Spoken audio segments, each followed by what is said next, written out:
Big Brother, mainstream media, government cover-ups. You want answers? Well, so does he. He's Alex Jones on the GCN Radio Network. And now, live from Austin, Texas, Alex Jones.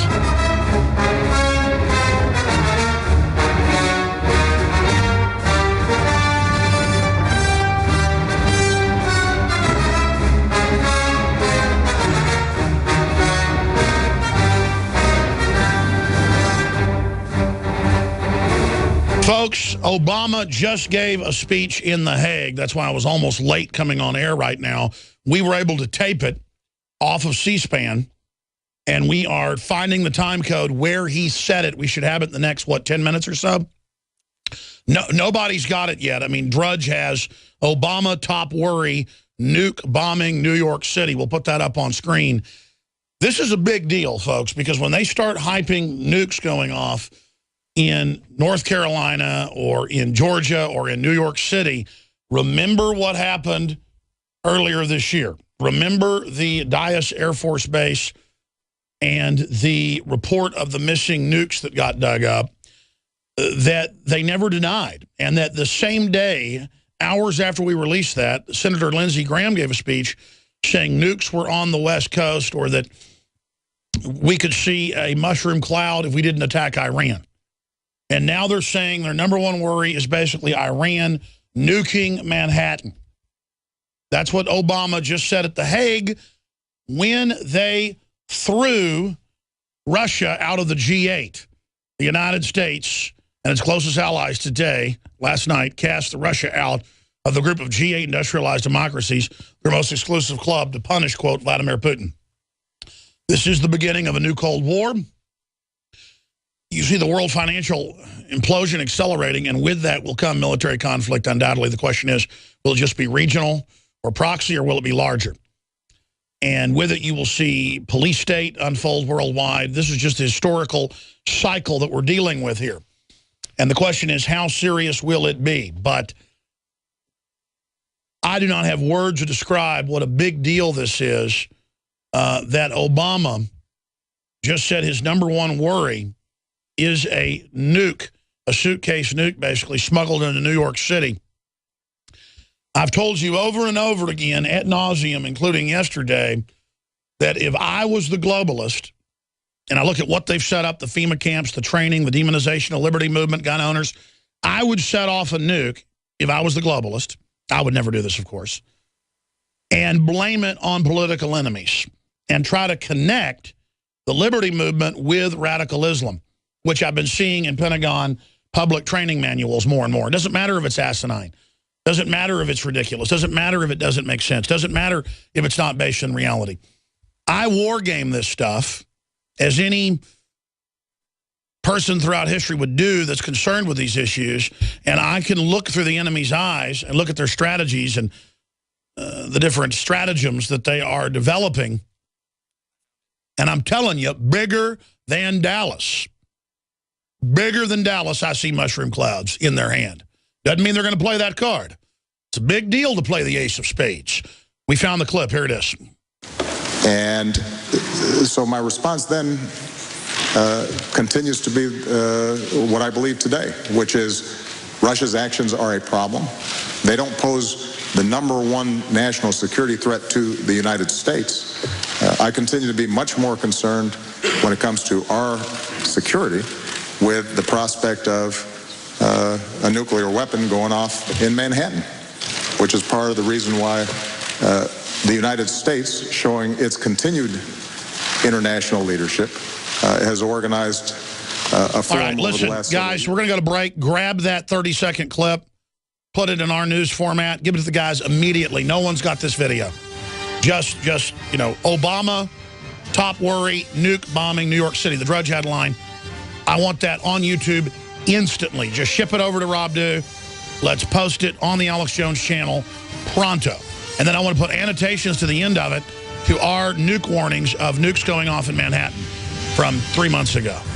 Obviously, this is red level information. He wants to be able to say he warned us when the nuke goes off. Stay with us. Ladies and gentlemen, if you just joined us, we played the clip in the last segment. Obama said his top worry is, quote, not Russia, but that his top worry is a nuke being smuggled into New York City and destroying Manhattan. And you've got all of this endless hype going on, all of this endless promotion of nuclear weapons that are supposedly missing. They could use this to completely take over. Now, folks, you have to look at this in the backdrop of the fact that we saw missing nuclear weapons from Minot, North Dakota, down to Louisiana. Alternative media broke that story. A bunch of people at the base were then killed, disappeared, suicided in a week. And then the mainstream media had to admit that missing nuclear weapons had indeed happened. Cruise missiles, by the way. Long-range, advanced cruise missiles that you can fire from thousands of miles away. That happened under Dick Cheney, back in 2007. Then we broke earlier this year, back in January, a report of nukes that weren't supposed to be at Dyess Air Force Base in West Texas being dug up, a total freak out at the base, the base police who are civilian not allowing it to leave, and being ordered by the commander of the base in person to allow the trucks to leave to the East Coast. So we have that information taking place. And if you look at it, the way they've set up continuity of government, which is really a martial law takeover system, if you look at the Homeland Security preparations, the threat fusion centers, the training, it's all about taking on the American people during a martial law event. We talked about this ad nauseum yesterday, and I said my number one concern is criminal globalists, criminal networks inside global governance, inside the mega banks that run the planet, detonating a nuclear weapon, even a small one, in somewhere like New York City as a pretext to bring in total martial law. Now, I've seen their preparation, I've seen their propaganda, and I've said over and over again, when they start saying, look for nukes to go off in New York City or D.C., that means that they are seriously preparing to either A, allow someone, some radical group, who they've given a weapon to through a third party to attack, or do it themselves. Now, that does not mean the guy from the post office is involved, or your average FBI agent is involved, or even the average person in the Defense Department. It means a very small criminal network. A nuke is perfect because 2 or 3 people can be given it by their clandestine controllers, and then they can roll it out, put it in the basement of a house, and then detonate it by remote control via satellite or however, radio or via timer, and have absolute plausible deniability, jacket the weapon in isotopes that will then finger it to a Russian or South African or Iranian or North Korean provenance. Once that happens, they get to strike their enemies overseas. They get to start a war that will get people to domestically line up in a primitive, militant enthusiasm system of basic animal psychology behind their leader, Obama. Then domestically, they will be able to strike out at their enemies and pass through their entire agenda. If I was them, I would simultaneously carry out mass shootings at shopping malls, schools, and government facilities that have already been hardened to roll out the next phase of the attack, claiming that domestic groups using the nuke attack, angry about martial law, struck out at the government. And that leads us, before we play this clip of Obama again, to the report still at drudgereport.com on the right-hand side of the screen. Also in the featured news top story archive, right-hand side of Infowars.com, halfway down. You can see this article from yesterday with the 100-plus page leaked, confirmed. We called the numbers on it, folks. It's Homeland Security, it's FEMA, where they train to, quote, take on online dissent And those criticizing three things. Quote, socialism, tyranny, and martial law. Those criticizing socialism and tyranny under martial law are to be targeted during the military takeover. Now, that's the thing about something this big. People say we'd find out about it. We'd know. They had national level exercise NLE 09. This is NLE 14. The last time it was declassified was 2011. And it said troops from 15 nations in tabletop exercises with their commanders prepared to aid NORTHCOM in suppression of civil unrest and, quote, domestic terrorism. That was on FEMA.gov. Remember that? Well, this is NLE 014 that says it's not even to be given to people in the FBI and Homeland Security unless they're at the highest command level. Let's put it back up on screen. This given to Oath Keepers, confirmed, and given to us. NLE, National Level Exercise 2014, linked in the story that is up on drudgereport.com. So what you do is you go to Drudge on the right-hand side, and then inside of that article, you can click on the NLE 2014 document, and you can see that for yourself. There it is, report. Homeland Security exercise targets online dissent. You just click that. And then when you go to that story, you can go through and you can read the document for yourself, ladies and gentlemen, that is there in the article. And actually I have a printout of it that I had yesterday on the other side of the building doing a story on it with Rob Dew. Will you guys bring me that printout over here to the side of the building? Thank you very much. I know they're listening over there on the TV side of the building. So you can go see that for yourself. So you can see the PDF there, right there at the top of the third. There it is, right there at the top of the third paragraph. DHS FEMA National Level Program, Capstone Exercise 2014 Scenario, Ground Truth. And after we put that out, now it's been picked up by Scrib. So it's up there for everybody on record who would like to be able to go and go through that document and read it for yourself. And who do they train to battle? Well, they train to battle online, but also physically. This document deals with online. Those who they see as terrorists who are going to criticize martial law and the implementation of a, quote, socialist tyranny. I want to explain something here that is absolutely fundamental and at the heart of everything we face. In the last 20 years, mainstream state-run media has completely discredited itself and destroyed itself.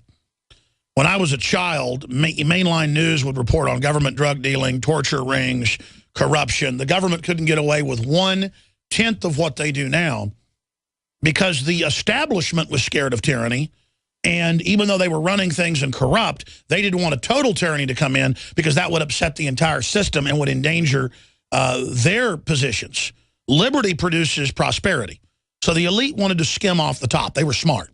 I'm not endorsing what they did, but they were not 1/10 as bad as this current elite that wants it all, wants it now, like Hitler and Napoleon.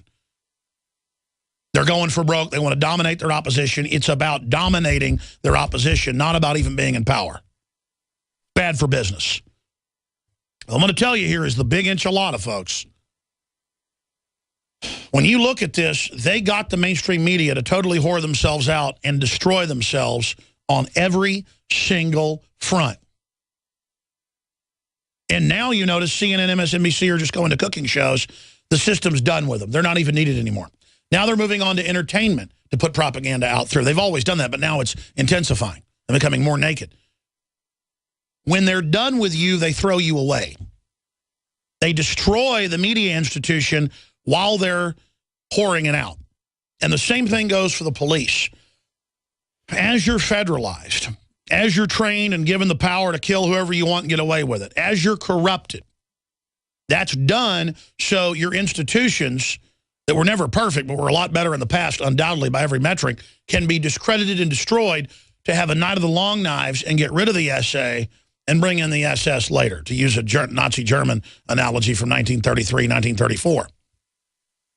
This is the pattern. Humans do the same thing over and over again. This is the logic of globalist controllers. This is the logic of tyranny.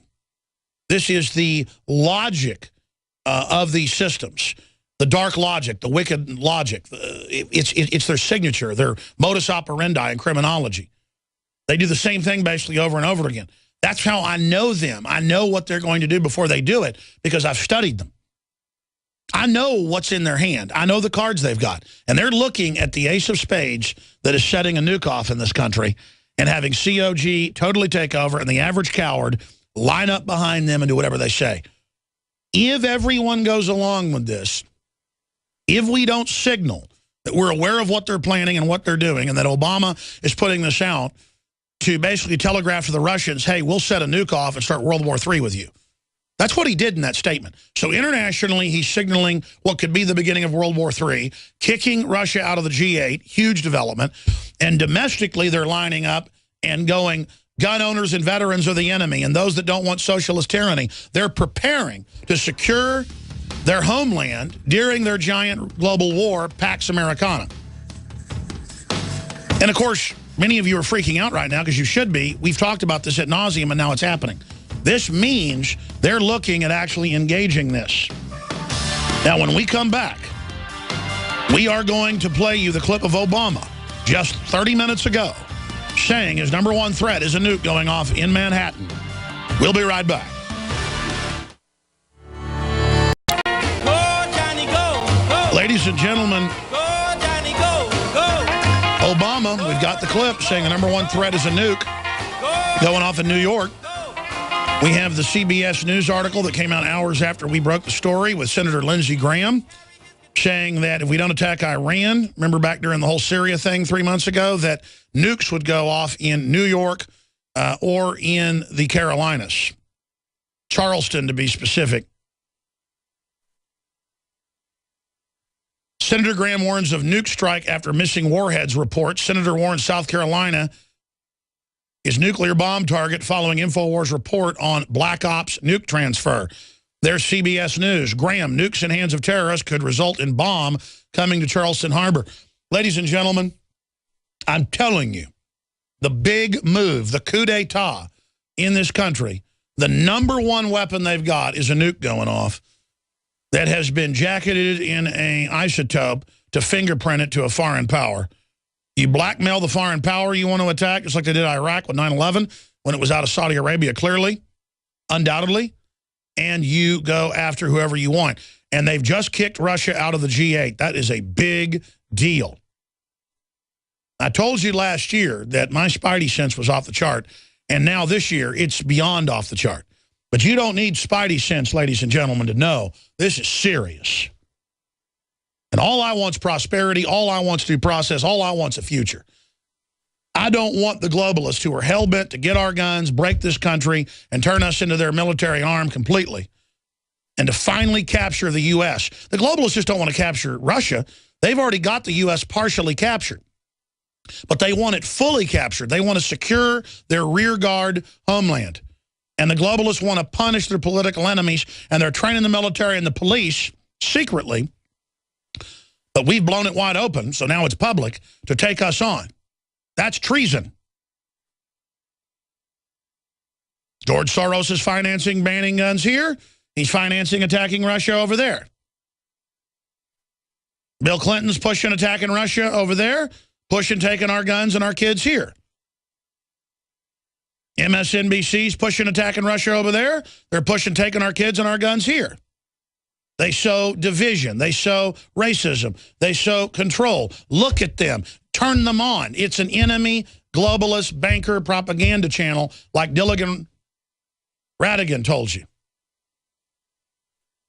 And I'm sitting here saying all this. I can't believe I'm saying it. It's totally true. It's totally public. And I wish it was a lie. I wish it wasn't this crazy. Here's the Department of Homeland Security. I'll show you a document we can shop. Federal Emergency Management Agency National Exercise Program. Capstone Exercise 2014 Scenario Ground Truth. Cyber attacks are expected throughout the exercise by members of anti-government organizations such as Free Americans Against Socialist Tyranny and individuals sympathetic to their cause. And then it goes on for page after page how they're going to take on the people that are against the tyranny during martial law. It uses the words martial law in here. This is what they train for, martial law. And who do they go after? The people that are aware of their operation. I mean, we're living in a V for Vendetta movie, ladies and gentlemen. But it's not a movie. Let's go to the Lord and Savior, and he will be our Lord and Savior when the nuke goes off. It'll turn him into Kim Jong-un. He will be our Savior when the nuke goes off. And I just can't believe it. The fact that they're pushing all this right now means they're seriously thinking about either letting somebody do it or doing it themselves. And it's so easy with a nuke because you can only use a very small number of people who, of course, are gotten rid of later. Let's go ahead and go to that tape. And so my response then continues to be what I believe today, which is Russia's actions are a problem. They don't pose the #1 national security threat to the United States. I continue to be much more concerned when it comes to our security with the prospect of a nuclear weapon going off in Manhattan, which is part of the reason why the United States, showing its continued international leadership, has organized a forum over the last several years that's been able to help eliminate that threat in a consistent way. All right, so they're at The Hague, the seat of global government, and they're announcing the new move against Russia and the American patriots. It's not that Russia's perfect. It's not the American patriots are perfect. It's just that we are not part of the New World Order. So they're coming after us. We're going to come back and continue to break this down, ladies and gentlemen, but I hope we can get the word out and stop this. We stopped the Syria. We're on the march. With God's help. The Empire's on with the your prayers. Run. Alex Jones. Oh, and yeah. The GCN They are on the run Network. doing this. They're fleeing forward.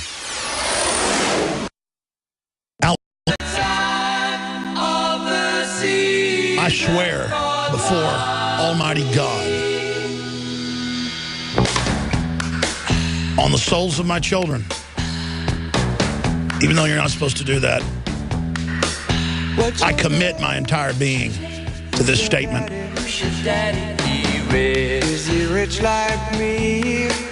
That everything I tell you here on this broadcast, I 100% believe it, and I know it to be the greatest truth I have ever discovered. Does that mean I'm infallible? No. But on my soul and on everything I will ever be in my family name, I believe the globalists are seriously considering setting nuclear weapons off in this country and blaming it on foreign enemies and domestic enemies and doing a total sweep. I've told you this year after year, and you see them now pushing it and saying domestic groups are connected to the foreigners. Just as I told you, I know the enemy's mind. It's simple strategy. I would do the same thing if I was animated by their force. I am able, as anyone is that focuses and studies something long enough, to predict what they're going to do because I know them. And I watch their propaganda, and there are so many data points that I cannot even begin to tell you how much grave danger we're in. Now, for every action, there's an equal and opposite reaction as I perseverate. Quoting the physicist Einstein, Albert Einstein. But that goes back to even Newton, but Einstein repeated it in larger equations. But Newtonian physics are clear. And if there's any laws in this universe, at this level of consciousness, we know these are laws. And the fact that they're considering doing this and bringing in full martial law, that's their emergency backup. They don't want to do that. The fact that they're looking at this and now testing it with trial balloons, beta testing with the public, means they are in deep trouble on every single front. 99% of people in the FBI are not part of this. 99% of people in the CIA are not part of this. 99% of people in your local state police are not part of this. A lot of them may be part of other corruptions, but very few, I'd say 99.99999, are not involved in plans to set off thermonuclear weapons in this country, or an atomic bomb they built to make it look like it came from the Iranian mullahs or the Russians. I told you Stuxnet day one was the Israelis. Turned out it was. I've told you over and over again. I told you Piers Morgan would get a once-a-month magazine show with famous people like Frost. That's what he got. How do I know this? Not because I'm even that smart.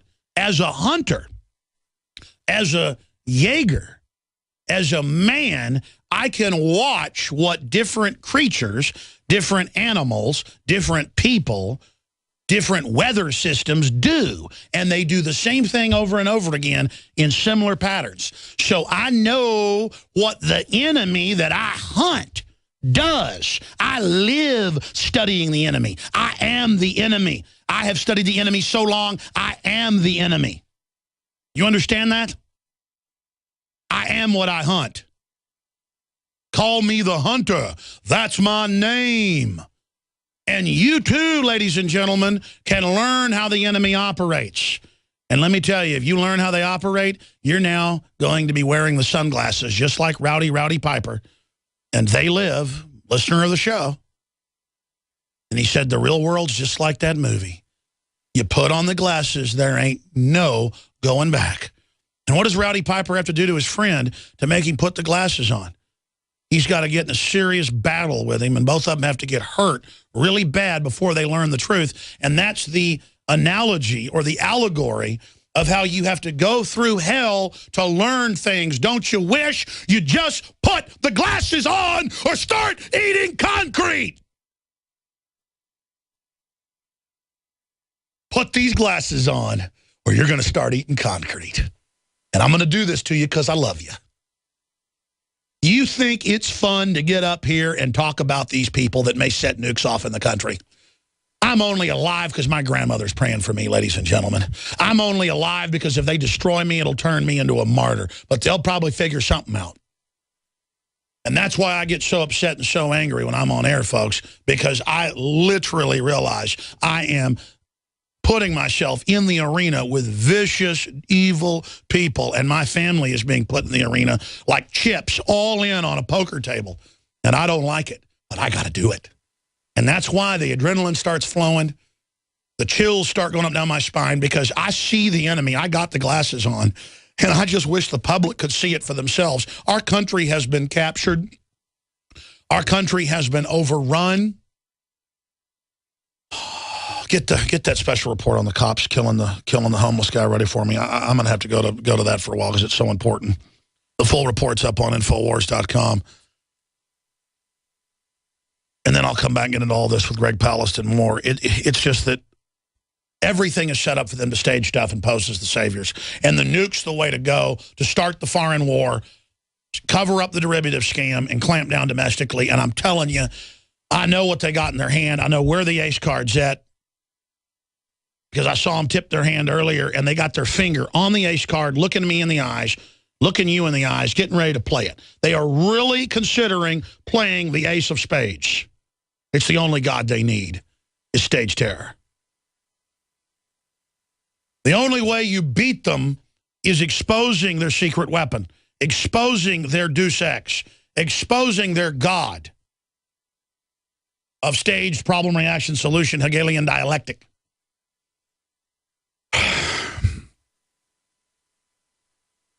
You got to be blind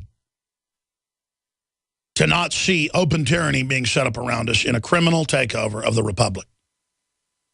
And the big story about these police that killed this poor man is that I had only seen Sunday when my buddy Shane Steiner sent me a clip of it, the Albuquerque News, where they start shooting him and then they cut right when they pull the trigger.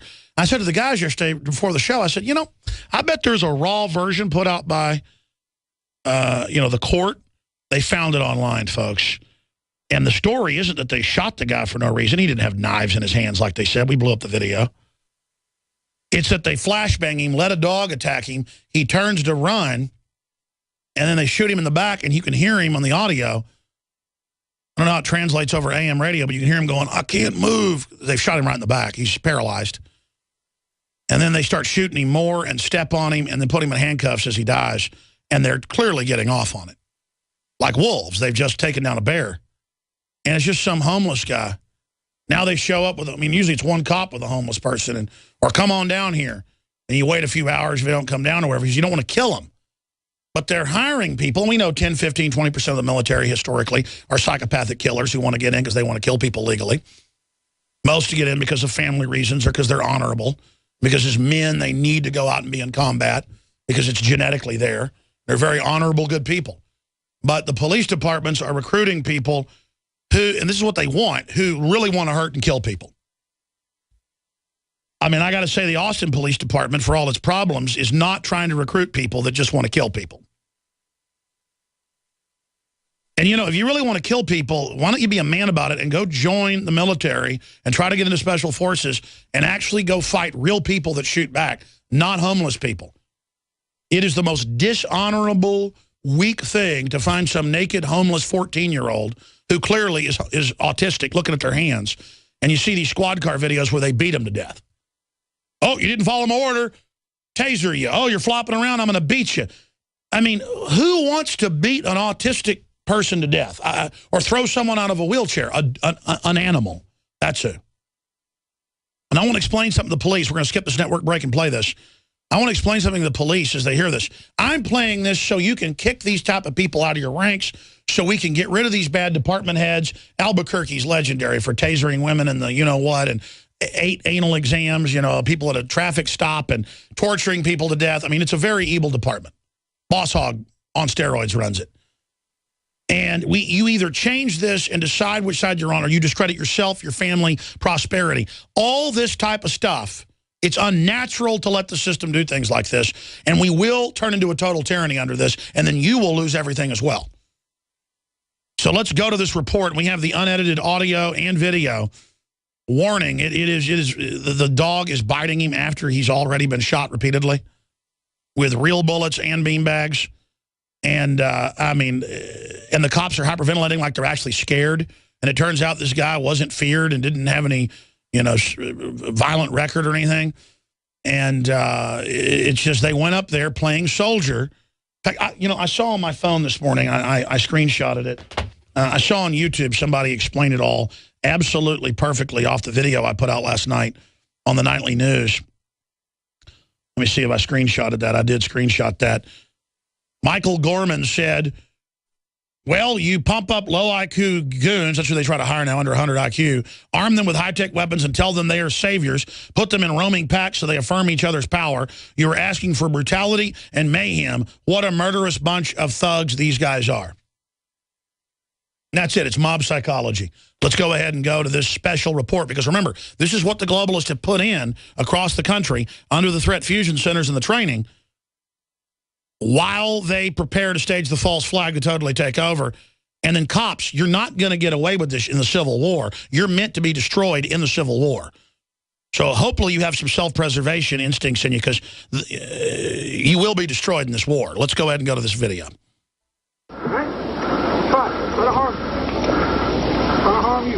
Man standing behind boulder, walks out.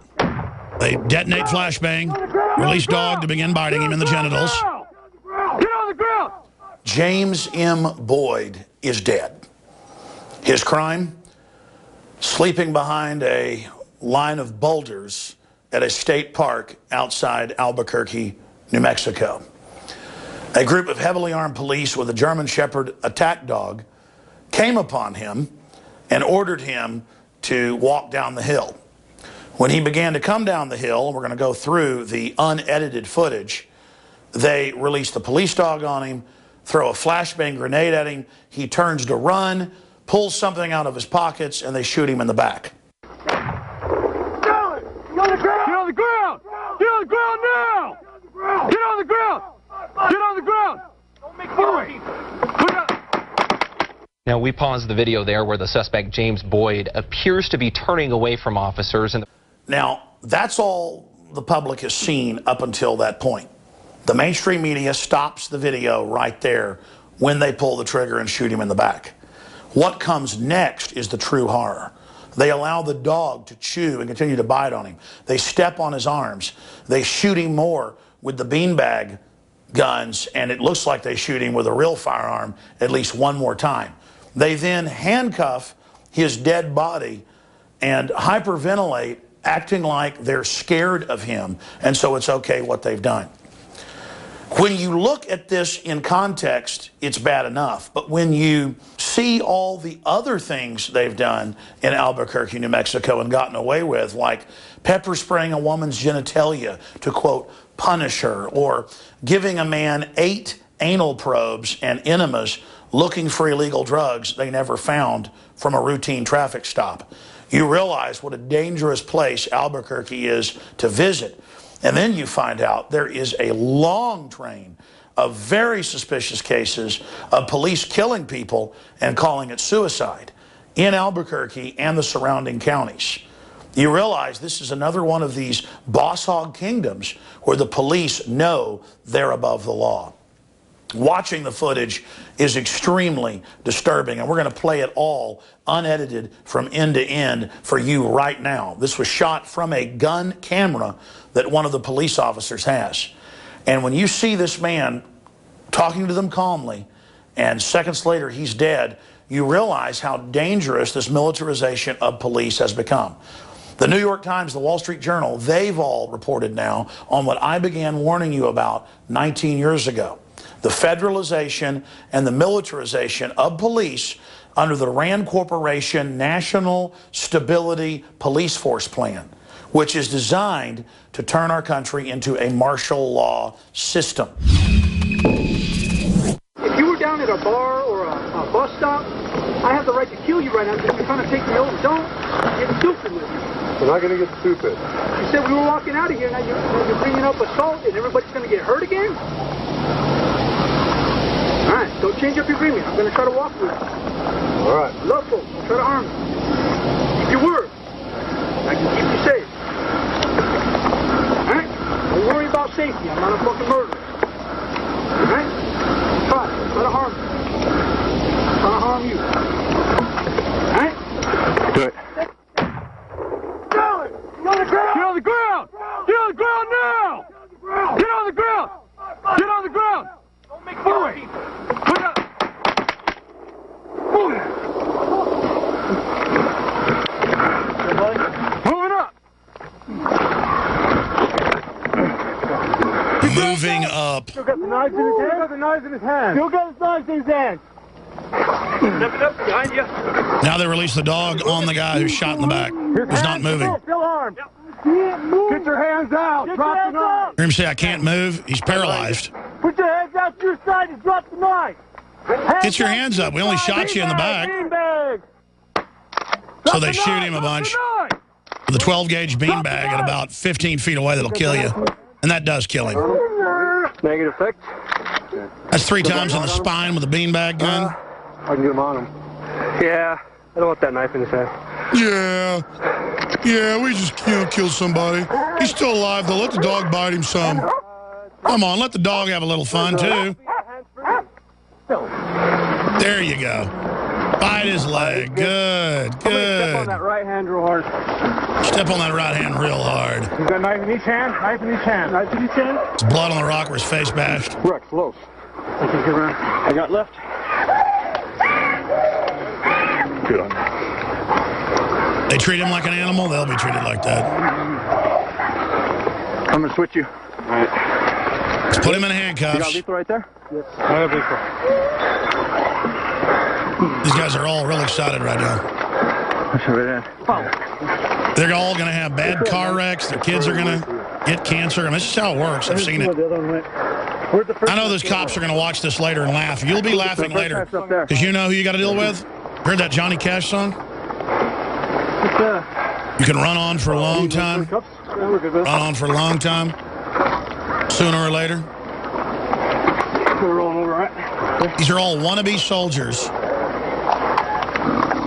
Because it's unedited tape, but we cut off some of the first as it goes on and on. They're like, hey, we're going to shoot you if you don't come down. He's like, hey, nobody needs to get hurt. I'm fine. Blah, blah, blah. I'm going to come down. And they were so scared of him. There's his evil camp. Oh my gosh, this is so evil. A homeless guy. Now let's tear through his belongings. We're already taking his life. Let's try to find something so we can incriminate him. Oh, too bad they didn't find anything. That later came out and they dig through his... He won't need any of that anymore. I'm good here. Got his bottled water. Radio. Just this little man out there with the rattlesnakes. Looks like about 3 miles from any houses. Our country is converting to tyranny. The police are being given the power of judge, jury, and executioner. We've seen cases where the police shoot the young black man in the back while he's handcuffed for no reason. The bullet bounces back up into his heart, shooting him twice. Face down. Then, after what appears to be a struggle, a BART officer puts his knee to Grant's neck and head, and another officer steps back, draws his gun, and fires it once into Grant's back. His friends... And we see so many other cases where the police execute people. We know in the military, most people join because of family or because of patriotism and a desire to serve. But we know a minority, criminology states about 15%, get in because they legally want to kill people in a psychopathic fashion, simply to kill people. Police forces are the exact same thing. And once you get psychopaths in them, they begin recruiting others, and you get a culture of psychopaths. Now, these police are either psychopaths or, this is more common, they are so scared and taught instinctive shooting that it's all about a cult of their safety, so they will shoot first and ask questions later. You see them attacking homeless people, shooting autistic children, attacking old people, folks in wheelchairs. Just a crazed attitude of, you will do what I say, you will respect my authority. You see the dog gnawing on this guy. You see the police dog biting on him after he's been shot repeatedly.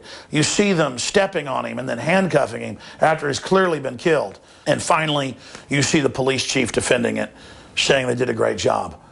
Actually, if you watch the videotape, all the less than lethal devices were in fact deployed.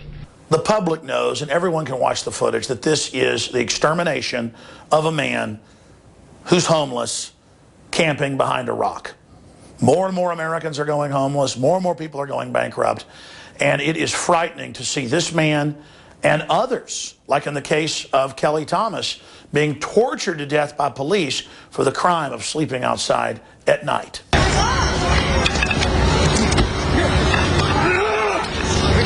Help us!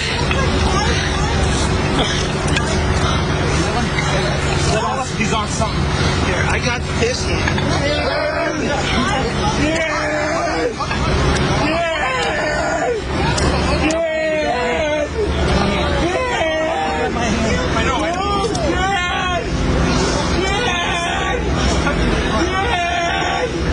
Even the most ignorant of the American people know that we're becoming an authoritarian police state, that the checks and balances are being removed.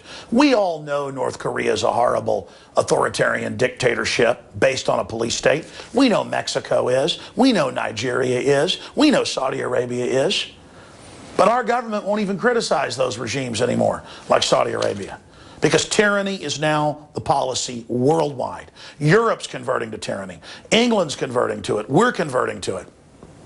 It's happening all over the world, and it is the most dangerous threat to humanity.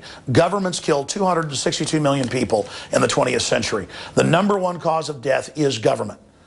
Our founders said that it is the #1 danger. George Washington said government is like fire, a dangerous servant, a fearful master. It's time to rediscover that common sense and to get the police and the government and the system and the bureaucrats back under control. The only reason the police are being given this much power and allowed to get away with what I believe is clearly cold-blooded execution is because the power structure wants to have this paramilitary force in place to oppress the people. And that's on record. The drones, the NSA, the taser drones, the citizen spies. This is not what a free society is about. Liberty brings prosperity. Tyranny is going to bring bondage and poverty. It's not too late to start valuing human life again. It's not too late to say no to the New World Order. It's not too late to rediscover the Renaissance, the Magna Carta, the Bill of Rights, the Constitution, and Western civilization. I'm Alex Jones signing off for Infowars.com, Prisonplanet.com, and Infowars Nightly News. Back to David Knight. And that is from the Nightly News last night, 7 o'clock weeknights, and we are only able to bring you this hardcore, beyond cutting edge, battering ram of liberty information because of all your support over the years. And I appreciate your prayers. I appreciate your support. And I appreciate the good police, FBI, federal marshals, state police, local police around the country that have given us so much accurate intel. In fact, it's almost everything I've ever been given by our sources has turned out to be real, been accurate. There's not even that many bad people in the system. It's that the bad is generally close to the top and is allowed to operate with impunity because all the good men do nothing. All the good women do nothing, as our founder said. So we need to change this hunter-killer, seek-and-destroy policy of if some guy turns to run away, you shoot him and kill him, and then let a police dog bite him, and then get off on it because these guys have played too much Call of Duty. Before I end this hour, speaking of supporting the broadcast, you can get 11 memberships for $5.95 a month and share them to see the Nightly News. We just charge that to pay for the bandwidth and the cameras and the reporters and things. Your Prisonplanet.tv memberships are so essential to our operation. If you have a membership, share your membership. If you don't, it takes about a minute to sign up, Prisonplanet.tv. And don't forget InfoWarsLife.com, InfoWarsLife.com, where you can find the Survival Shield, Nascent Iodine Proprietary, the Fluoride Shield detoxifier that doesn't just take out the fluoride, but a lot of heavy metals and things. The new Super Silver Bullet, colloidal silver we developed, the strongest out there, folks. Go check out the write-up on it. And it's not for regular use, by the way. It's pretty much emergency use. Consult your physician. Everything we bring out is super high-powered. InfoWarsLife.com. Stay with us. Second hour coming up. Thank you for... I love how Donald Rumsfeld is giving Obama right cover when Obama's basically continuing the globalist neocon policies that they adopted from Zbigniew Brzezinski and the Democrats. That's if you know history. CNS News, Rumsfeld, U.S. ties with Karzai gone downhill like a toboggan under Obama. He goes on to say a trained ape could do a better job at war than Obama. Can you imagine if somebody else other than Rumsfeld said that, they would say that they're claiming that it's racist? Truth is, that's a classic saying, regardless of race, to say, you know, a trained monkey could do a better job. But the whole point is that that's not even true. Obama just helped the EU and NATO take 93% of Ukraine, fomenting a revolution of ultra-Hitlerian right wing to overthrow the elected government. Russia seized its military bases and pipelines and has been dealt a huge defeat. And weapon systems are being run right up to their border now. They've been kicked out of the G8. And they spin this like all that matters is America's winning. So politically, oh, Obama's losing. Oh, look, he didn't do a good job. Oh, look, Karzai's talking bad about him. Oh, look, he's an idiot. Which then makes the left come and defend Obama and go, oh, see, the right wing's attacking him. This is literal good cop, bad cop garbage. And again, they want to condense it down to Coke versus Pepsi, Chevy versus Ford. I'm sick of it. I'm tired of this mindlessness. It's either you're for America or you're for Russia. No, I'm against the EU and George Soros destabilizing the whole region and starting a new Cold War. I don't endorse the stuff the Russian government's up to. But you know what? They're not in my life. They're not trying to take my guns. Georgie boy is. Georgie boy's trying to kill the dollar. Georgie boy is funding anti-family movements. Georgie boy, I wonder why he was behind drug decriminalization, and I've now discovered the reason. I don't know everything, folks. Far from it. I watch, I research, I figure things out. Now I know. I've been looking at these state laws on the medical marijuana.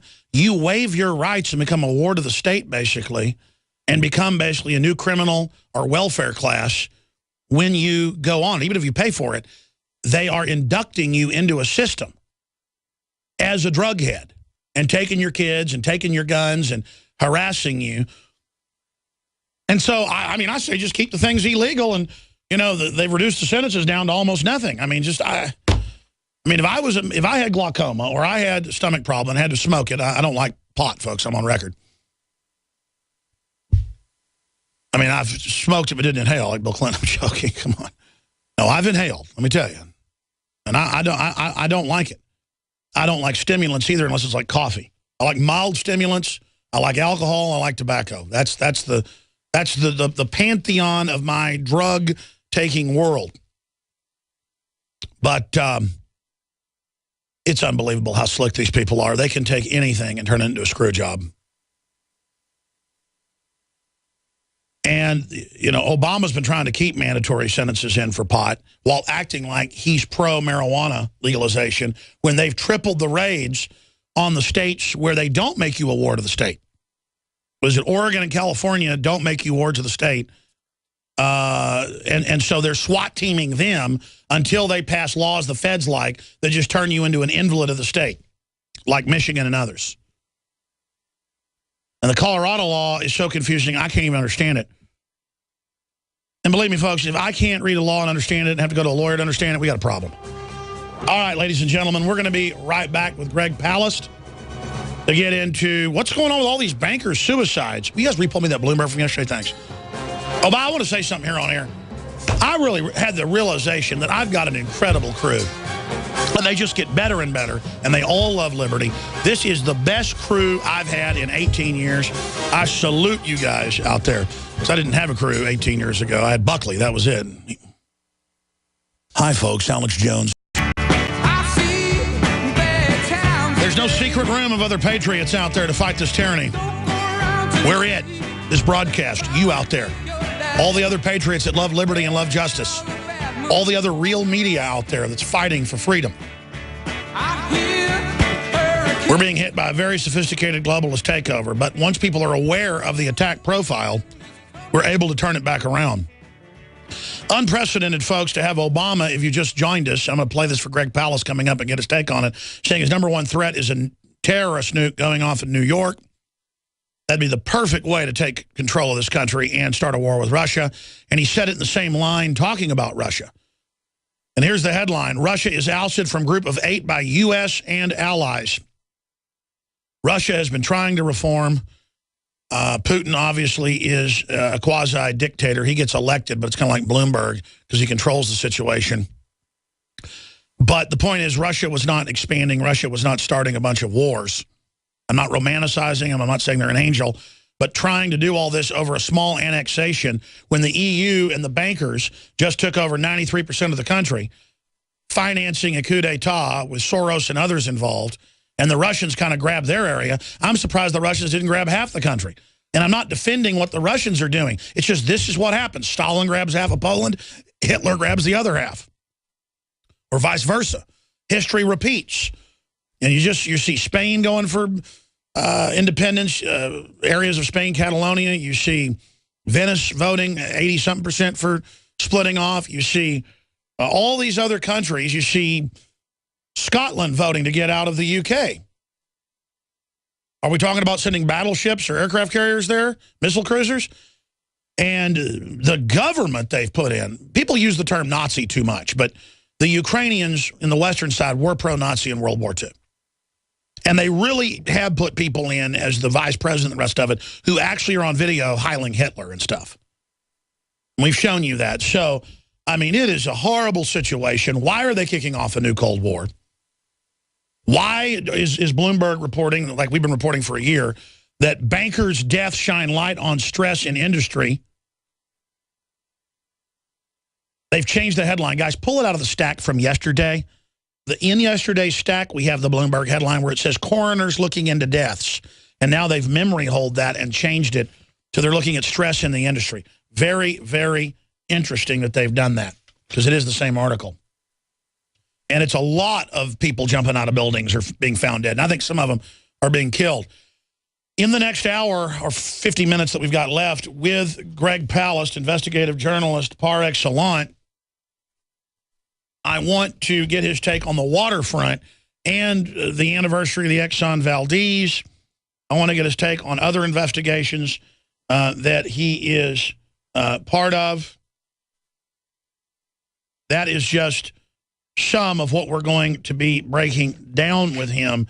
But clearly they're turning the fear meter up as Obama's approval rating goes down, run by the same special interests that run the Republican leadership. Clearly they're starting a new Cold War now with kicking the Russians out of the G8. Unprecedented. That'll only hurt the people of the EU, the U.S., and Russia, and just allow more inside groups to kleptocratically control where trade is allowed.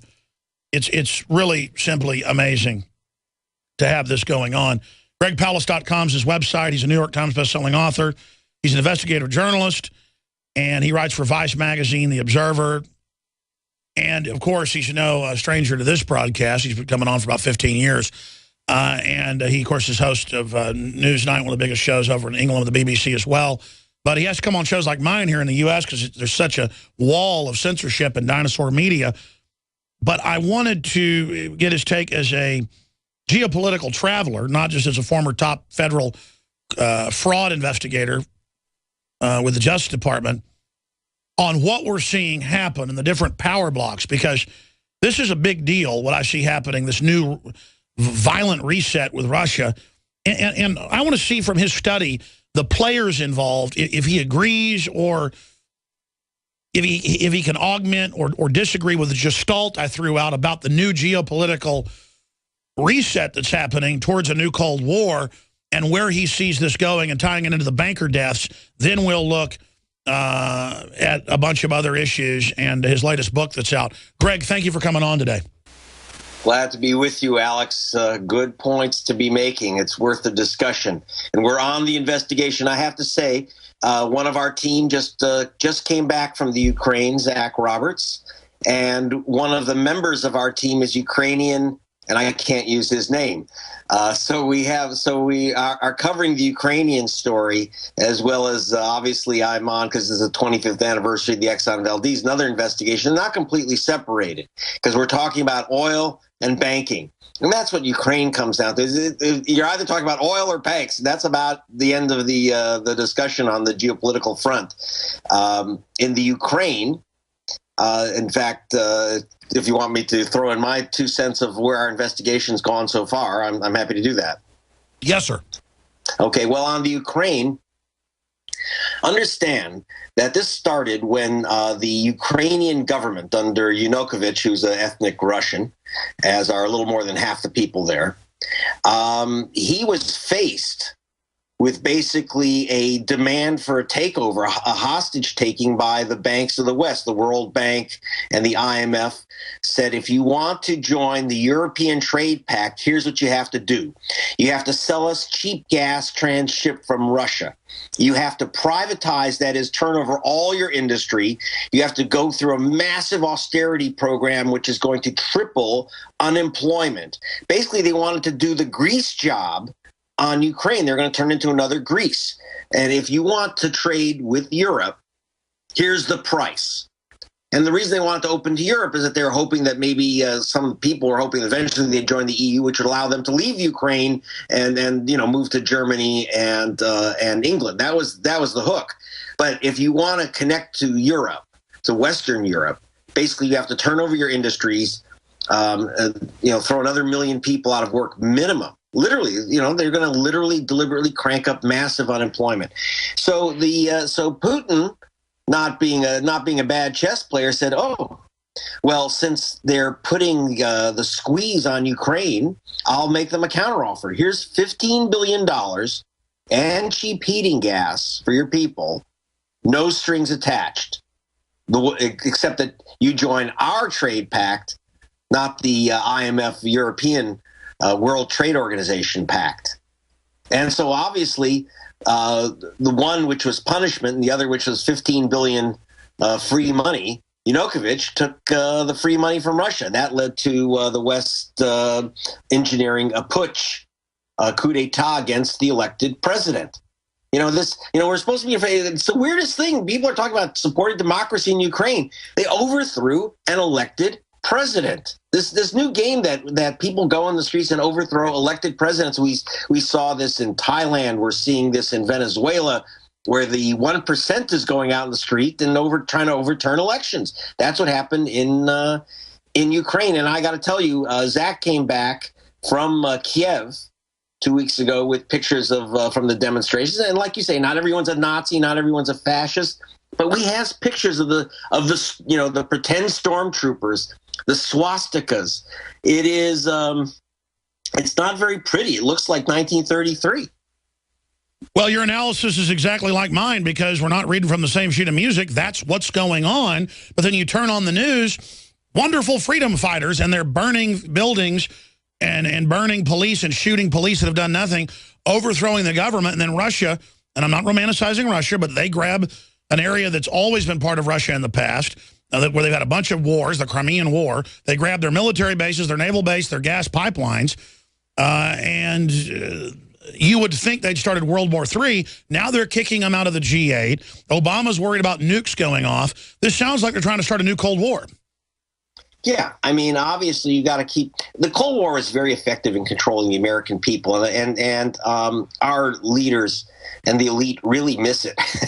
Like the banks can't impose, they can't terrorize you into giving up your rights. They need some type of boogeyman out there, and Putin looks like a hitman from Central Casting, and believe me, he kind of is. He's no sweetheart, but Crimea is Russian. If we believe that the Ukraine had the right to vote to free itself from the Soviet Union, then how come the same right isn't afforded the Crimea? In fact, we've demanded that Russia's agreed to hold a referendum nearby in Chechnya next year, where they get to vote whether to leave Russia. So on one hand, we're saying, you can say that if the people want to leave Russia, they can, and the Russians have agreed to that vote. But now when the Crimeans want to join their Russians, they want to join their fellow Russians, and by the way, they get a nice deal out of it because they get better pensions by becoming Russians. Suddenly that's anti-democratic. Now, which is it? We just supported the creation of South Sudan, which didn't even take 1 year for that to turn into a cannibalistic war. So it's, but again, I agree. This is part of the creation of a new Cold War, because now we need, we don't have communists there. Now we have Putin, and so we have to create the Russian bear again is threatening New York. Well, I'm here in New York. I've looked down 2nd Avenue, and I haven't seen Red Army tanks rolling down the street. What I see is a lot of unemployed people who are hoping are begging the bankers walking by for extra quarters. Well, that's right. And I want to come back and get into the latest banker escapades. And then I want to shift gears in 25 years, Exxon Valdez, how that ties to BP, your breaking news on that front. And I want to ask you about the banker suicides when we come back. So we're going to come back to Greg Palast right after this quick break. Here is the headline out of Bloomberg before they changed it. Banker deaths leave industry concerned as coroners probe. And they've now changed it today to this. We'll show folks a document cam of that when we come back or during the break. But there it is. Good job, guys. Johnny on the spot. Bankers' deaths shine light on stress of industry tunnel vision. The same article yesterday was that the coroners were probing. Silver has all comes around. When are you going to become a man out there, folks? I know a lot of you have. And when are some of you out there going to take action? We'll stand up. Greg Palast is our guest. There's so much crazy news up at Infowars.com. I'll get to some of it when we come back in the next segment and get Greg's take on it. But Ukraine's Night of the Long Knives, Kurt Nemo, students suspended for shaving head in support of cancer patient. Man, the attack on free speech in this country. DOD military training to, quote, scare the crap out of people in Florida. State senators' response to Second Amendment concerns. Go F yourselves. That's going super viral. They're already all over the mainstream news criticizing him for saying it. So that's broken big time with our reporter Dan Badandi in Rhode Island. Uncensored video. Police execute homeless man for camping. It's unbelievable. Ukraine leader leaked recording. 8 million Russians in Ukraine must be killed with nuclear weapons. That's just some of the reports up on Infowars.com. And it's shocking and sensational because reality is sensational. People need to stop filtering what's really going on. And a sensational reporter breaking so many huge stories is Greg Palast. Greg, what do you know? I know no one who's got more investigative connections than you. And the numbers of bankers and comptrollers and key management people that would be involved in cover-ups, these are key risk analysis certifiers. As a top fraud investigator, do you think this is all suicides, or could there be foul play? I'm not going to say a word, Alex. In the middle of investigation. I'm an investigative reporter, so until the investigation's done, I can't report. Just remember, we have a $1 trillion fraud that was uncovered, the LIBOR fraud. That is, when you get your adjustable rate mortgages, when you get anything that's involved with an adjustable rate, that involves the what's called the London Interbank Overnight Rate. That's behind all the interest rates, and that's set by a private group of bankers. It's not some type of government agency. It's not a computer algorithm. It's about 8 guys who get together in a room and say what our interest rates will be tomorrow morning. And that's what I'm looking at. And where I've gotten with it, I can't say because I haven't gotten far enough yet. But when I report it, you'll be the first to know. Wow. So you are hot on the trail, Greg Palast, right now of this. Do we have any number on how many it is? It's in the dozens and dozens now.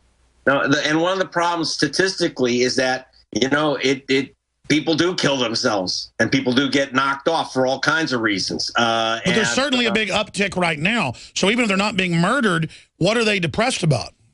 Well, that's what we're trying to investigate. That's where we have to go. We got so many investigations going on now. It's one of the trails we're trying to pick up. So like I say, I have so many stories to report. I'm always afraid to talk about anything in the middle of an investigation where I don't have all the facts in front of me. You know me, I'm Mr. Here's the documents guy. So I'm going to stick with those right now. I want to come back and get into 25 years after Exxon Valdez, but in the 3 minutes we've got in this short segment, long one coming up, Greg Palast, what's the biggest banker story right now? I mean, they're doing so much. Wow. Well, I would say that right now, the big bank story is really going back to the foreclosure crisis. We had a bunch of banks who were selling predatory mortgages. The line that's being used in the media is that 4 million people who lost their homes. Oh, they got those loans because they couldn't afford them. Well, they could afford them when they got them at 4%. Somehow, as interest rates are dropping, people's adjustable rate mortgages, and many people listening to this will recognize this in their own bills that they're getting monthly, somehow are going from 4% to 11%. Their monthly payments are doubling and tripling. Now, I don't care who you are. The average American, if your payment for your home triples, you are going to lose your home. And in places like Detroit, where the industry, like the auto industry, collapsed, you're going to lose your home. But the problem was these were predatory mortgages, these subprime mortgages, and anyone who tried to attack this system, these were given out by Bank of America's countrywide unit. In fact, the head of the countrywide unit, this guy Mazzillo, what became Bank of America's unit, and he was the shill for them. The guy earned $600 million. Now, I want to say, not his company, he personally, selling these criminal mortgages, earned $600 million. He didn't spend an afternoon in prison. J.P. Morgan issued billions of dollars in predatory mortgages. That's a crime under federal law. And all I know is that instead of jail time, Jamie Dimon has been to the White House about 90 times to talk to Mr. Obama, who calls Jamie Dimon his favorite banker. So Stay there. I want to hear about that because you were reporting on this first. Now it's just confirmed they all committed crimes. No one's got in trouble. MF Global, John Corzine. I want to look at it all, then get into the latest breaking news you've got, and Exxon Valdez, new breaking news there on the anniversary. With monster truck force in his mind, he's still Monday through Friday, she's hoping in 11 a.m. to 2 p.m. Central. Back weeknights, 7 o'clock Central, InfoWars News. Back Sundays, 4 to 6 p.m. Central, with the Sunday edition of the InfoWars News transmission. We're going back to Greg Palast in a moment to get into all. He's always got a bunch of breaking news at gregpalast.com and tie it into the 25th anniversary of Exxon Valdez, the BP spill, and other stories he's hot on the trail of. But first off, remember, this hour is brought to you by MyPatriotSupply.com. Go to MyPatriotSupply.com/Alex to find all their best specials. They've got a lot of great preparedness items, a lot of the same ones we carry, because we only carry the best. They got the survival seed banks, the life straw, all of it discounted. And they've got other things there on the site as well. MyPatriotSupply.com/Alex or 866-229-0927, non-GMO, organic, and they're just great patriots, great customer service. MyPatriotSupply.com/Alex. And then finally, we fund our operation with high-quality products. Not even so much with sponsorship. I like to go the way of just knowing that we promote the best gravity-fed filters out there. The Pro Pure 2.0 G2 cuts out the glyphosates, the cancer-growing chemicals that are given to us by the loving Monsanto, the fluoride, all of it. And the Pro 1s blow away all major gravity-fed filter competition. And we carry some of the other brands as well. I'm just telling you, for the price, Pro 1 is the best deal on the site. It's what I use. InfoWarsStore.com or call toll-free 888-253-3139. And you don't just get clean water that's so essential to everything, as General Jack T. Ripper says, and Dr. Strangelove, they're trying to corrupt our precious bodily fluids. I'm being sarcastic, but I'm not. The point is that you can go to the site, get a great deal on great filtration systems, and make the show possible. All of this is because we started to build it and you came. And it's not about left, it's not about right, it's about liberty, it's about truth, it's about justice, it's about what's the reality geopolitically, what's the reality culturally, what's the right thing to do, what will bring us prosperity and real sustainability. So again, we have the Wake Up America coffee. It's probably 15 years ago that I started drinking Chiapas coffee. And then I found suppliers down in southern Mexico directly to the farmers, the Chiapas farmers up in the mountains, the organic, volcanic grown. And leading coffee like this is 30, 40, 50%, sometimes double. I know the Starbucks has the same coffee from Chiapas, and it's about double the cost of what we have it per pound. We have 2 different blends. This is my favorite coffee. It's a strong, bold blend, organic. I like it. Most people get it and say it's their new favorite, or they agree it's excellent coffee. We have it for $17.95 a pound, and your purchase supports the broadcast. Wake Up America, Patriot Blend, Jones for it, and we have the immune support. InfoWarsStore.com takes you to the master shopping cart. It's got all the videos, books, films, you name it. Or you can just go to InfoWarsLife.com to go to the site that has the coffee, the colloidal silver, the nation iodine, and so much more that is so essential to a healthy life. And again, I want to thank all of you that do shop with the good guys at InfoWarsStore.com. You make the transmission possible. So whether it's a Super Mel Vitality, Fluoride Shield, Survival Shield, Silver Bullet, colloidal silver, it's all there. Check it out today, InfoWarsLife.com. Okay, Greg, I've been ranting. I want to give you the floor of the next 14 minutes or so. I want you to really break down, where do you see geopolitically the world? Are things getting better? Is it getting worse? Is the wake up to the banker occupation coming along well? I mean, if this was a football game, Team Humanity versus Team Kleptocrat, where are we?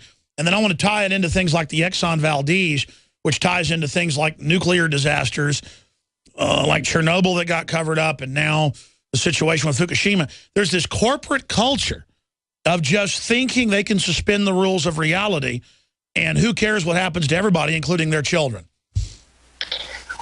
Well, you got it, Alex. First of all, I'm not too worried. You're here. I'm here. You're keeping your eye out. And, the world hasn't changed. We've been this has been going on since Rome, the fight over who controls the coinage. Banks, resources. Hell, we had fights over whale oil a century and a half ago. So, it's back and, it's always going to be back and forth. It's always going to be, patriots and people fighting for liberty versus the guys with the big rocks who are going to try to break your skull in. That's a general view. But let me go back. Actually, let's put a couple things together. We're talking just before about the bankers. We have a trillion dollar fraud. $1 fraud. And again, I say this as a fraud expert. That's what my job was with the Justice Department. Now I'm out as an investigative reporter for The Guardian, BBC. We got $1 trillion fraud in the London Interborough Bank rate scandal, which covers everything from your credit card to your auto payments to your mortgage. There's no straight interest rate charged right now. It's a con. It's a fraud, and it's a multi-trillion-dollar deal. Now, At the center of it, one of the big centers of it is J.P. Morgan. As I said, Obama calls the head of J.P. Morgan Jamie Dimon. In fact, when America, when you and I as taxpayers gave $20 billion to J.P. Morgan in a bailout, and then Dimon paid himself a big fat bonus, and everyone screamed, Obama said, "Oh, why is everyone upset with Jamie Dimon? Why should he be punished?" The answer, Mr. President, if you don't know why Jamie Dimon should be punished, then you should get out of the Oval Office. Here's the problem. I'm going to tell you about the Exxon Valdez. I'm going to tell you about the Deepwater Horizon, and that goes directly to J.P. Morgan in the Oval Office. Last week, the Obama administration said that BP, which had destroyed the Gulf of Mexico, operated like a rogue pirate operation, killed 11 men, incinerated them on the Deepwater Horizon. The Obama administration has now said that they can drill in the Gulf, and in fact, they gave them a new tract to drill in the Gulf right near the Macondo well where the Deepwater Horizon sank. Now, why would they do that? Who owns British Petroleum? The answer is J.P. Morgan. So if we're going to bail out J.P. Morgan, if J.P. Morgan is our president's favorite banker, as he calls them, then you can't sink BP because that sinks J.P. Morgan. So, people are shocked that BP. I mean, if you dropped oil and burnt down your apartment in a building, do you think you'd get a new lease? That's what they're doing here. Now, let me go back 25 years to the Exxon Valdez. If you watch CNN tonight, they're going to give you a story about how they're going to have Captain Hazelwood on. Now, those who remember 25 years ago today that the Exxon Valdez struck a reef in Alaska, it was all blamed on a drunken skipper named Captain Hazelwood. And he's going to get on tonight and he's going to apologize again. Well, I directed the fraud investigation in that case for the owners of the shoreline, the Chugach natives. I have a 6-volume report that took me 3 years of undercover investigation to do. I presented it to the courts. Now, here's the thing. It wasn't a drunken skipper hitting a reef. And even though Exxon's name was on the ship, and I'm not going to let them off the hook, the real culprit in the Exxon Valdez disaster that destroyed 1,000 miles of Alaska coastline, the real culprit was British Petroleum, BP. And you say, well, what does that have to do with the Exxon Valdez? The answer is, and we just saw this in Galveston Bay yesterday, when tankers hit reefs, they go aground. Oil rigs leak, catch fire, pipes break. That doesn't mean that you have to destroy the coastline of Alaska. That doesn't mean you have to destroy the Gulf coastline, because you're supposed to have emergency vessels there. It's not rocket science. You put rubber around the things called boom, a rubber skirt around the oil, around the stricken ship or a rig, and you suck the stuff out with something called skimmers. Look at those pictures in Galveston. When that tanker just hit, they put out 69,000 feet of rubber boom around that thing. They sent 29 ships in to skim the oil. When they build a new building on the edge of a river or a lake, like in Lake Austin here in Texas, they put rubber booms out around the construction site on the ground and in the water to stop the runoff. Right. So here's what's supposed to happen. Now, let me tell you, here's the story that you'll love or hate. But this is a story you didn't get about the Exxon Valdez. Forget the drunken skipper fairy tale. Okay, because first of all, Hazelwood wasn't at the helm. He wasn't like some drunk who ran into a rock. He was asleep below decks, okay? The third mate, by the way, Exxon is to blame for another reason. Not because of the drunk, because the Raycast radar system had been shut off. And the radar was off. It's like a GPS, like a Garmin GPS. But in those days, it wasn't $200 for one. It was $2 million for one. And Exxon didn't want to train people, didn't want to maintain it. So they shut it off. The guy was just trying to drive a tanker like Christopher Columbus looking out the window. Okay? so Exxon had turned off the Raycast radar. So he didn't have navigation. He's going through these narrow straits. Right. Literally dead reckoning, a giant ship.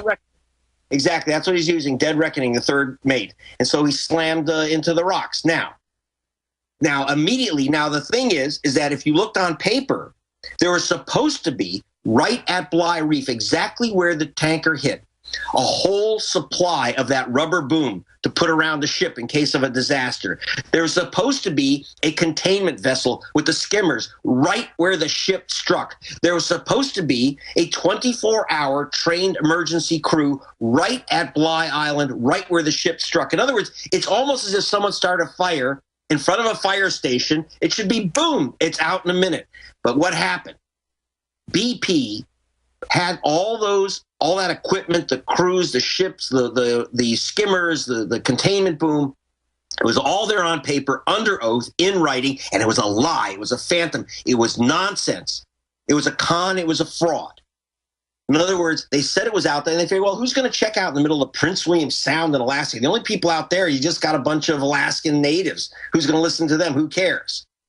So that when the ship hit, it was literally hitting at the exact place where they're supposed to have a pilot station, which would have warned them off. They're supposed to have all the equipment, but none of it was there. None of it. And it was illegal. They signed in writing because they've been caught before without having the emergency vessels. It's like, look, every city has a fire department. You have fire trucks and you have firemen and you have hoses.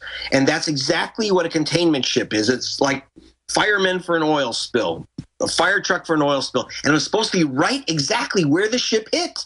It wasn't there because they lied. And they lied for a simple reason, to save money. And they lied and they lied and they lied again. And here's the real tragedy, Alex. When that ship was heading towards the reef, the natives of Tutitlik Island were standing on their beach. It was at midnight, watching this tanker come toward their village at Bly Reef, at Bly Island. They're watching that tanker come in and saying, what the heck is going on here? And those natives could have prevented the disaster because they were the ones who were hired by British Petroleum and they were trained by British Petroleum, given the expertise, they're given the special Mustang suits so they could drop out of helicopters into the water, lay the boom. They were all ready to go. But British Petroleum had fired them. Originally, they were hired for one reason. The natives owned the Port of Valdez land. And they said, if you give us the Port of Valdez land for $1, if you give us the land for $1, we'll give you all these jobs. And the natives fell for the con once again. They gave up the Port of Valdez.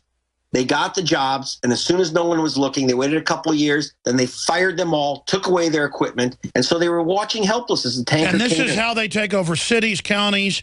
All these corporations do the same thing. They have a good deal for you, then they cheat you. But expanding on that, fast forward to the BP disaster in the Gulf, their own engineers said, we can't dump water in the hole. It's going to blow up. So they put more engineers in who would follow the orders. It just shows a totally delusional attitude by British Petroleum. So how long until they do it again? Well, right away. Let me tell you something, Alex. In fact, right now at my site, there's a 95-second trailer of my new film, Vultures and Vote Rustlers, which is my investigation of BP around the world and the Deepwater Horizon. When you look at those films of the Deepwater Horizon on fire, you won't see 1 inch of boom going around that stricken oil rig. You know, there's no reason why all that oil had to hit the Gulf shores, but it was just like Alaska. They lied about it.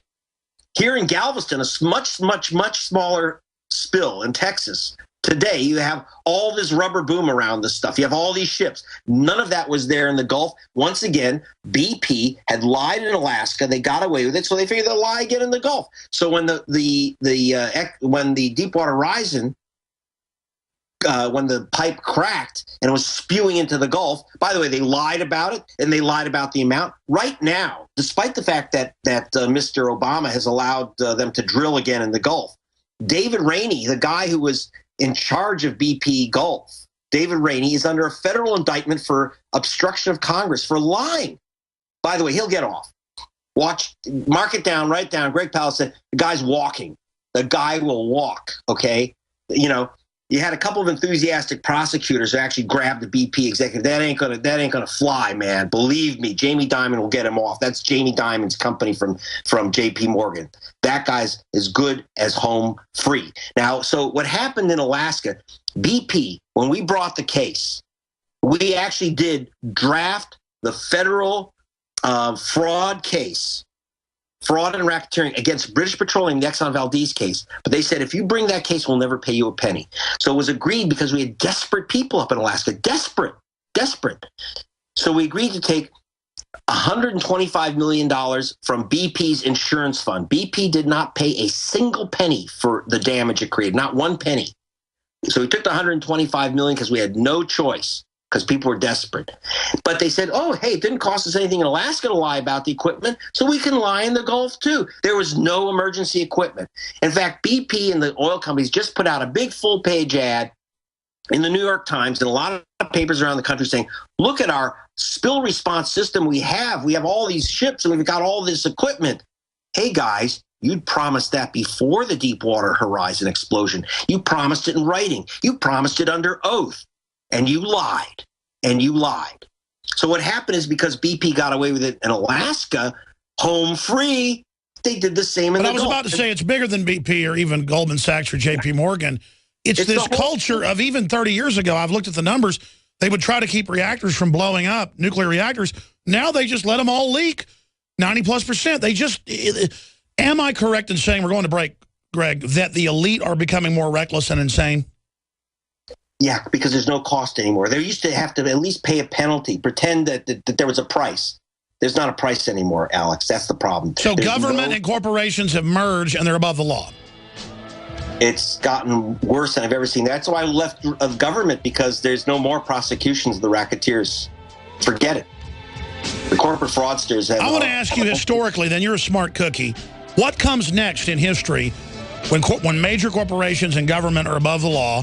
What comes next? We're going to ask Greg Palast at gregpalast.com that. Just saw the trailer for his new film. Check it out.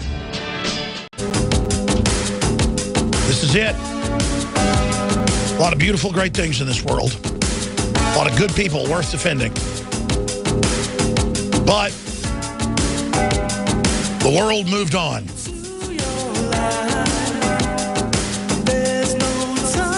There's so much complexity in the world that it allows corruption to hide behind it in legalese.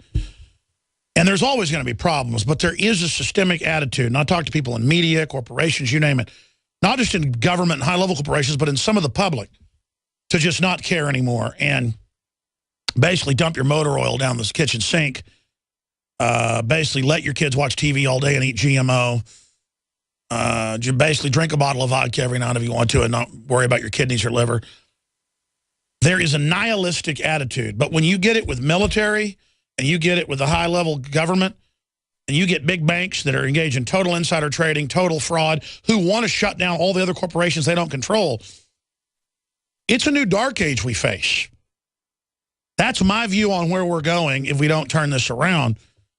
You know, the good news is government has low approval rating, corporations have low approval rating. They wanted war in Syria, but the world said no. They wanted to expand that war. I see a lot of positive things happening, but I see the establishment coming down with both feet worldwide, leaning towards more authoritarianism in an attempt to secure their ill-gotten gains. We got 4 minutes. Greg Palast, where do you see the world going? Well, I think that unfortunately, this lockup between corporations and government, the official term for it is fascism.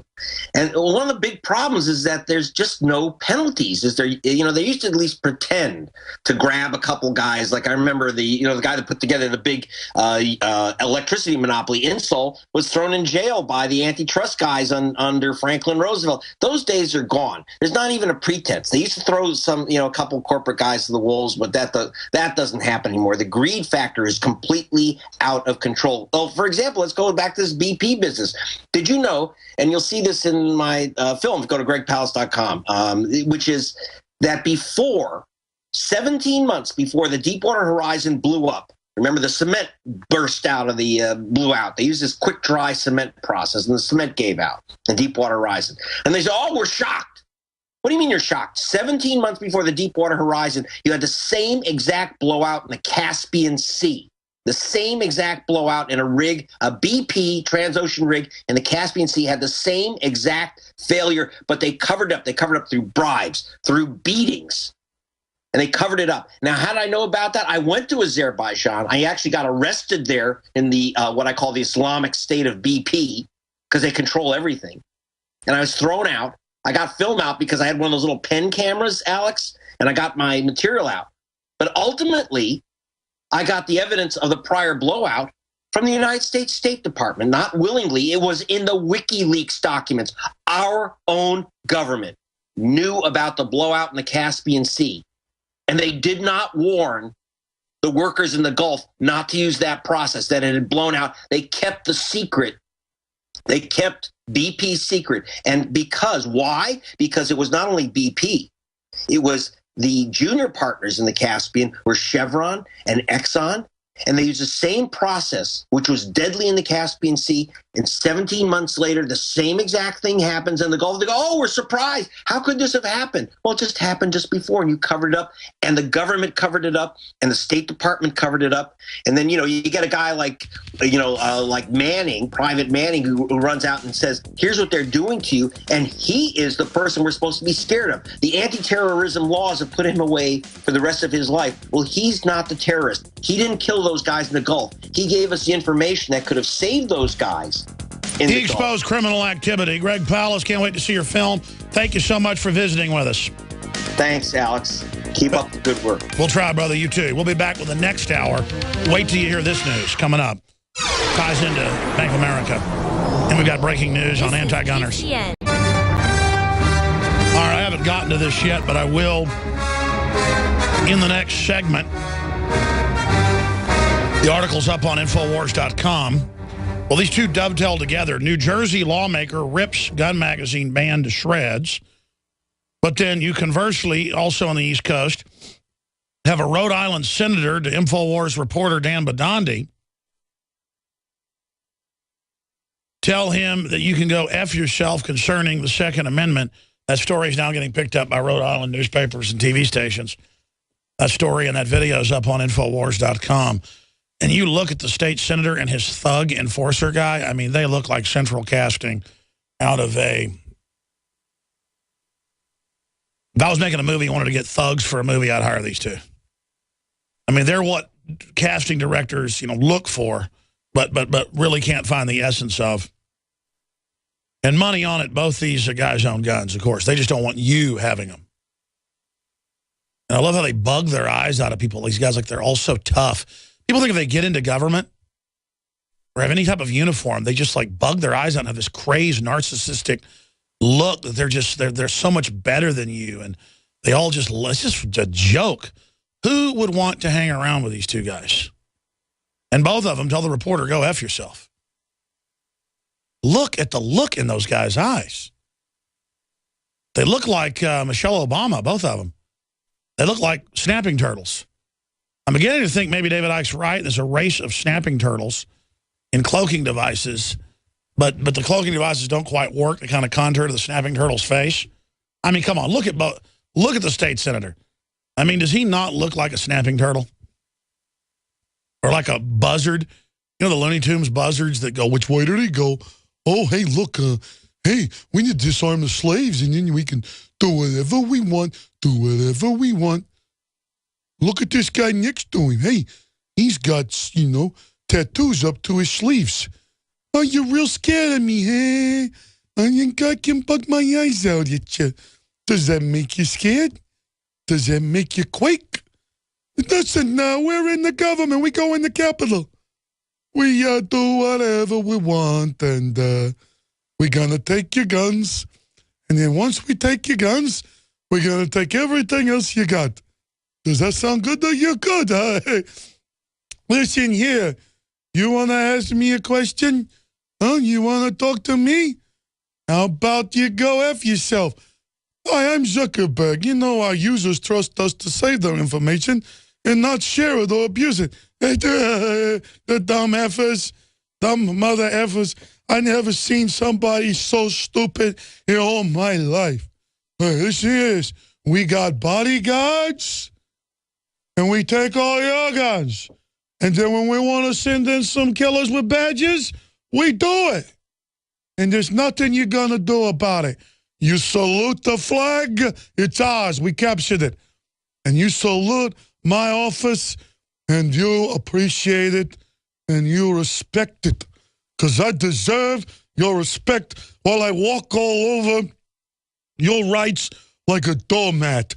Because you people, excuse me, you people are captured by us, because you do whatever we say, and you're going to go on doing whatever we say. Is that clear? Good. Because you're cowards, and we bugged our eyes out at you, and you groveled on the ground to us, eh? You like how that sounds now? We're going to have the guns. We're the ones that do the hanging around here, not you, cowboy. Is that clear? Good. I'm glad that that's clear to you, because we don't want to have to, you know, get to see my shoes out. And you scared of me now? It's good. And by the way, MSNBC's right. Your kids belong to us now, too. You belong to us. You understand that, slave? Now salute me. Attorney Todd Allen's going to be joining us. Bottom of the hour. I'm about to cover a ton of news. But to let you know what good work this guy's doing, they are trying all over the country to not let you put in your own solar systems, powered systems, even in rural areas. They're showing up with code enforcers and going, we do, under Agenda 21, global standards, we do not let you put that in. You have to wire it into the major power grid so you're not independent. He is involved pro bono in a lawsuit to fight that, and he's a good lawyer. gad-law.com.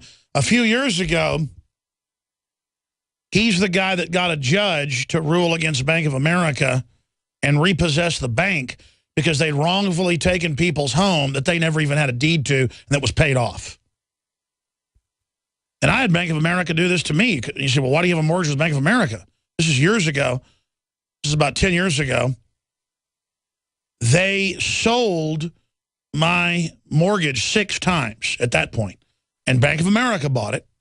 And it's like every few months I was getting a new place to send my check or a new place to sign up for wiring it in, automatic transfer for my mortgage.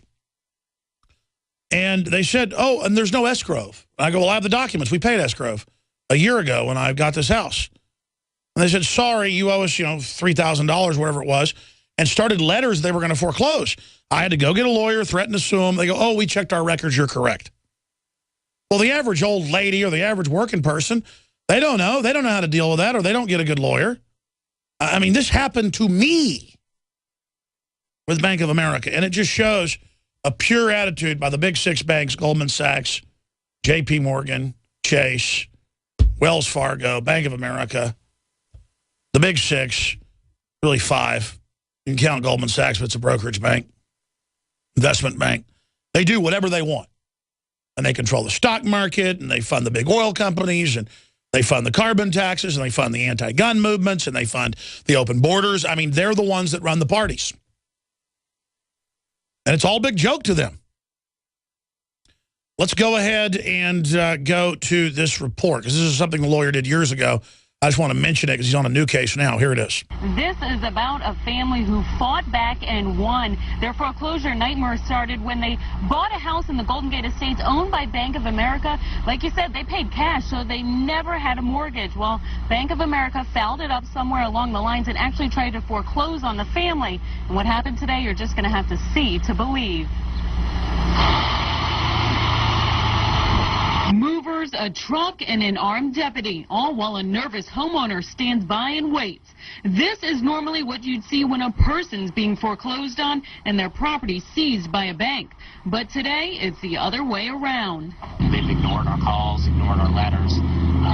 Legally, this is the next step to get my clients compensated. A Collier County judge said Bank of America had to pay Maureen Nairjas and her husband's legal fees after the bank tried to foreclose on their Golden Gate Estates property, but they paid cash. The courts agreed they never had a mortgage to begin with. After more than 5 months, the bank still hadn't paid up. So the homeowner's attorney did just what the bank would do to get their money: seize their assets. I instructed the deputy to go in and take desks, computers, copiers, filing cabinets, including cash in the drawers. Outside the bank, several deputies stood by with movers ready to start hauling out the bank's office supplies and furniture. Inside, the homeowner's attorney was locked out of the bank manager's office by deputies, while the bank manager tried to figure out what to do. He was visibly shaken. You know, having 2 sheriff's deputies sitting across your desk and a lawyer standing up behind them, demanding whatever assets are in the bank. It can be intimidating. But so is having your home foreclosed on when it wasn't right. After about an hour, the bank finally cut a check. As a foreclosure defense attorney, this is sweet justice, because this is a symptom of a larger problem. All right, again, that audio is a little bit blown out. That's from 2011. That's on WINK. CNN also picked it up. I'd seen that report and played it here. But the point is, that's government doing its job. That's sheriff's deputies doing their job, protecting property and life and enforcing the real law. And the bank was just going to take the house. And most of the time, the courts go along with this. But now it's known they go and lie in court. It's known it's fraud. It's known they never even had a connection to their mortgage. And it just shows you the hoax level that we're dealing with here. And why shouldn't they go after 1 million people's houses every year or more, just with Bank of America, who's got something like a 20% or more? Last time I saw the number, they've got a huge percentage of the mortgages in the country. Why shouldn't they? Because a lot of people don't know how to defend themselves. A lot of people just freak out and roll over when they get sued. And again, I'm not saying the average Bank of America teller is a bad person or a regional manager. It's the people heading it up that Greg Palast talked about last hour. The head of Bank of America making $600 million in 1 year off of rip-off mortgages, where they were selling some mortgages 5, 6, 7, 8, 9, or 10 times to investors. So $1 million house is worth $5 million, $10 million. You sell it over and over again. No one gets in trouble. And by the way, they've only increased the amount of fraudulent derivatives they're putting out. And guess who in 2008 on October 3rd, they got Congress under the threat of martial law. Look that up. Congress threatened with martial law over banker bailout. They signed into law there perpetually that debt is ours. So they're creating all this imaginary debt. I mean, let's say I'm the globalist. Can you guys give me a document cam shot, please? And I just want to make up all the money I want in the world. In the past, if you're watching me on TV, I'll write this on a piece of paper. In the past, they would take $1 and they could loan out $10. Okay? That's fractional reserve banking. The global average was that. And the banks, that would create capital and liquidity. And that could be abused. Now with derivatives, they can take one house and turn it into 10 houses. The equivalent of 10 houses. And take that money then and put that into more derivatives and keep it going until you've got leveraging to 1,000 to 1 in some cases. That's like having 1 drop of oil in a barrel of water and saying the whole barrel is oil. No, you put it in your car is going to seize up, it's going to ruin the engine. So that's why they've been able to take over, folks. That's why they buy, the police, everything. They run everything because they've got this fraud. To the point of, hey, I got an idea. Let's just take houses that are totally paid for that never had a mortgage. Hey, that sounds like a good plan. There's WorldNet Daily reporting on the congressman we had on. We actually had Brad Sherman on and broke that. Bailout push included threat of martial law. During deliberations over the $700 billion federal bailout, banks and financial institutions, by the way, that was the first payment. That was an open window. They threatened martial law in closed session. In fact, there's the video, fear-mongering exposed by Mr. Sherman. That's when he said it on the floor of the House. He also said it on this show. And by the way, when I was first reporting on that, had him on, he was on my show first. People didn't believe that it was actually a congressman and he said that. Because see, martial law doesn't exist. Really, that's what we're going under. I have the article right here. It's up on drudgereport.com on the right-hand side last time I checked, where Homeland Security exercise targets, quote, free speech against socialist tyranny under martial law. And the whole NLE national level exercise is not for the Russians attacking or Al-Qaeda or other groups. No. It is patriot libertarians fighting martial law. That's what the government's doing. Because the government is run by foreign banks. Period. Period. I can have congressmen on. I can have former congressmen on. I can have former top federal fraud investigators, top professors, Nobel Prize winners like Joseph Stiglitz for economics 2 times. I've had them all on, okay, and they all agree. Global mega banks above the law, diplomatic immunity, robbing everyone, setting up a police state so you can't ever get control of your government. I'm going to say this again. I'm not going to beat you over the head with it if you're a new listener, but not my opinion, not my opinion, not my opinion. And it's getting worse by the minute. And we need good judges, we need good courts, we need good police, but we need, more importantly, good people. Because if the people will stop being so lazy and so disconnected and so uninvolved and will stop laying down to everything, a nation of sheep will be ruled by what? Wolves. If the people will start acting more independent and more aggressive and more liberty-loving and more defensive about their freedoms and their space, we will be known as what? Liberty-loving, free, aggressive, independent people again that everyone was scared of. There's a reason organized crime never expanded good until just the recent last decades in Bible Belt southern areas. And it wasn't because the people were wimps, ladies and gentlemen. It was because they would kill anyone that tried to abuse or dominate them. Hundreds of cases of people in the West and the South overthrowing bad police departments, sheriff's departments. In the old days, if the police shot some kid in the street in the back, the people would go burn down the police station. And then the state police would do nothing because they couldn't. Because if they tried anything, they'd get attacked. I'm not saying that's what we need now, but the point is that everyone acts like a bunch of immigrants from third world countries who, third world countries are slaves, folks, as the people lay down to it. And because there's a culture of corruption. We are now becoming that. We are now a banana republic to every extent. And I want to reverse that before it's too late. In free. Did you hear that? You'll buy that, I'll throw Obamacare in free. And we'll take your guns for your safety. And the moon is made of strawberry shortcake. Thank you for joining us. Have a special guest coming up, that lawyer involved in that case, repossessing Bank of America, as the people strike back. But here's a stack of news breaking. Venezuela arrests 3 generals for alleged coup plot. So that place is descending into a nightmare. And again, I don't like the West trying to overthrow the country, but the people are angry. The communists have set up fake elections, and they're even worse. I mean, there's a few countries worse than the regular cancer of Western government, but I mean, North Korea and Venezuela are 2 of them. Let's go ahead and go to the next one. Pacific Commander, U.S. lacks ability to conduct successful amphibious assaults. That's in the Washington Times. That's just the Navy trying to get more funding. Continuing, open the floodgates. Indiana becomes first state to scrap Common Core. Fox News reports Indiana's become the first of 45 states to opt out of the national education standard known as Common Core, and critics of the controversial K-12 program say the move could open the floodgates for others to follow. Well, I mean, here's the debate. 2 + 2 = 5 is what it teaches officially. Do we keep it? No. Case closed. Thank you. Common Core says the kids belong to the state. Do we keep it? No. It teaches you that Heather has 2 mommies. Do we keep it? No. It teaches you just total mentally ill garbage.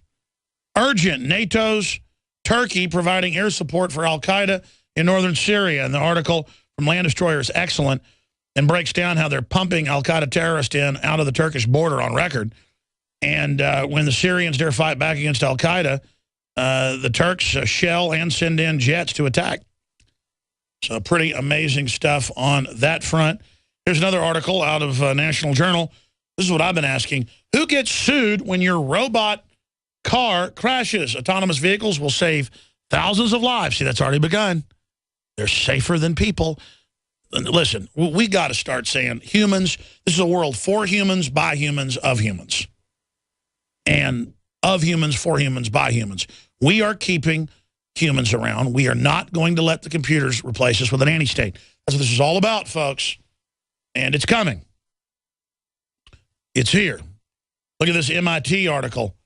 Our article out of UPI. MIT engineers create manufactured materials, half inanimate, half alive.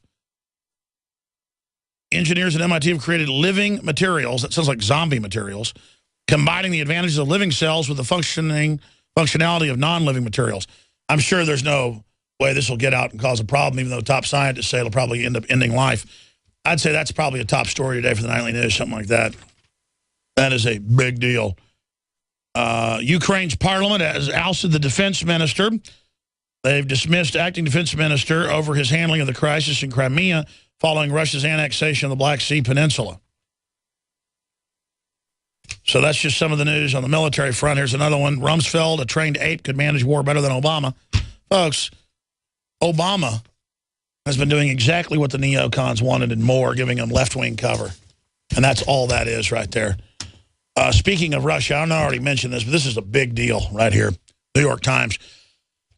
Russia is ousted from Group of 8 by U.S. and allies.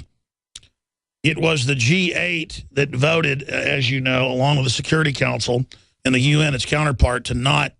It was the Chinese-Russian veto that stopped the Syria war, along with public support against it here. So now they'll just kick them out. So a new Cold War is starting.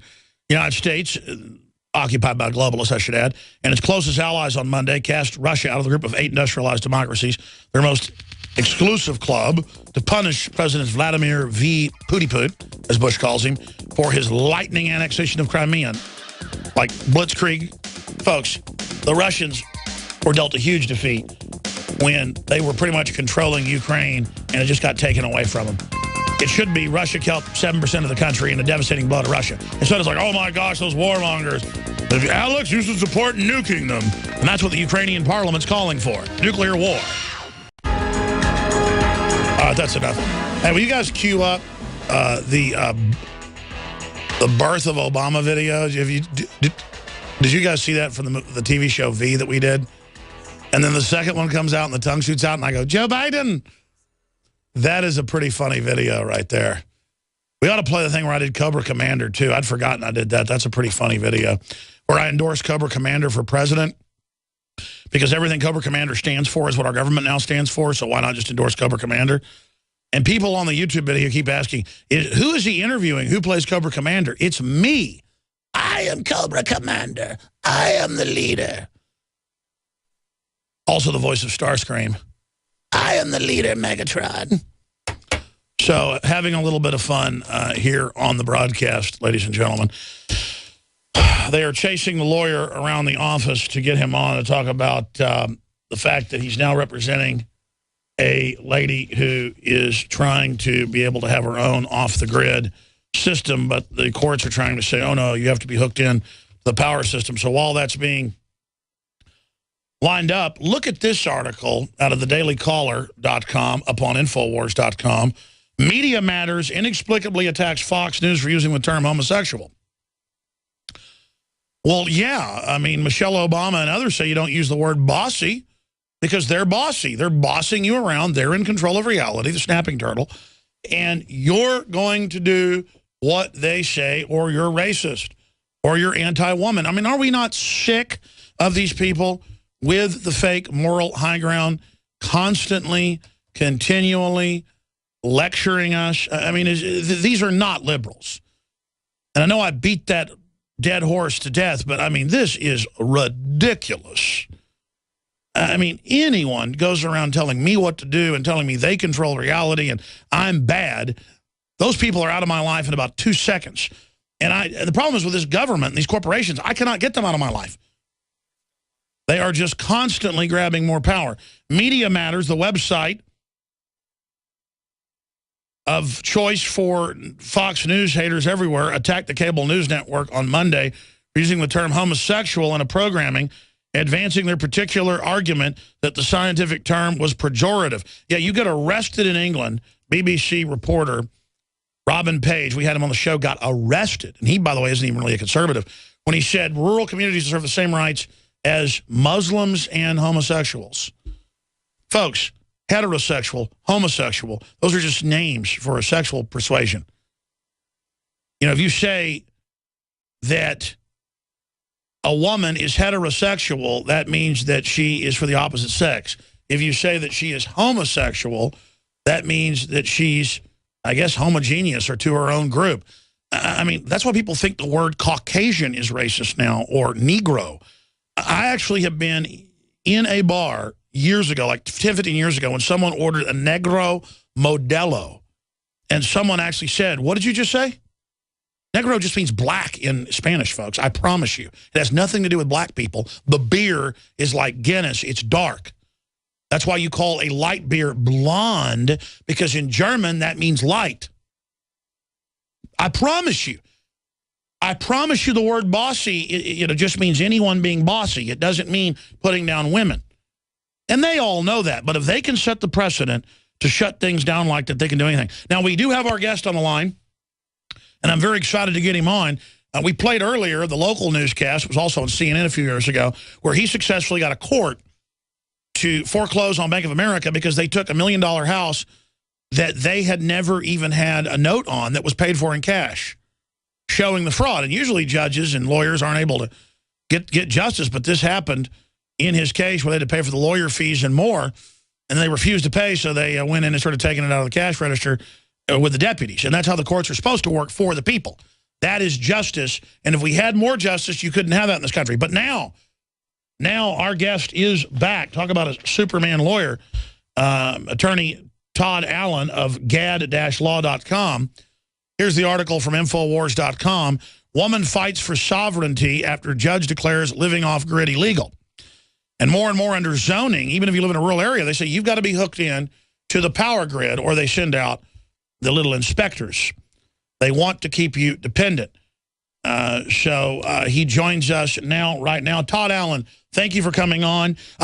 Tell me the latest on the banks first, because I know you're fighting in Florida and other areas successfully against that tyranny, and then shift gears into the latest, the war on putting in your own off-the-grid power. Yeah. Thanks for having me.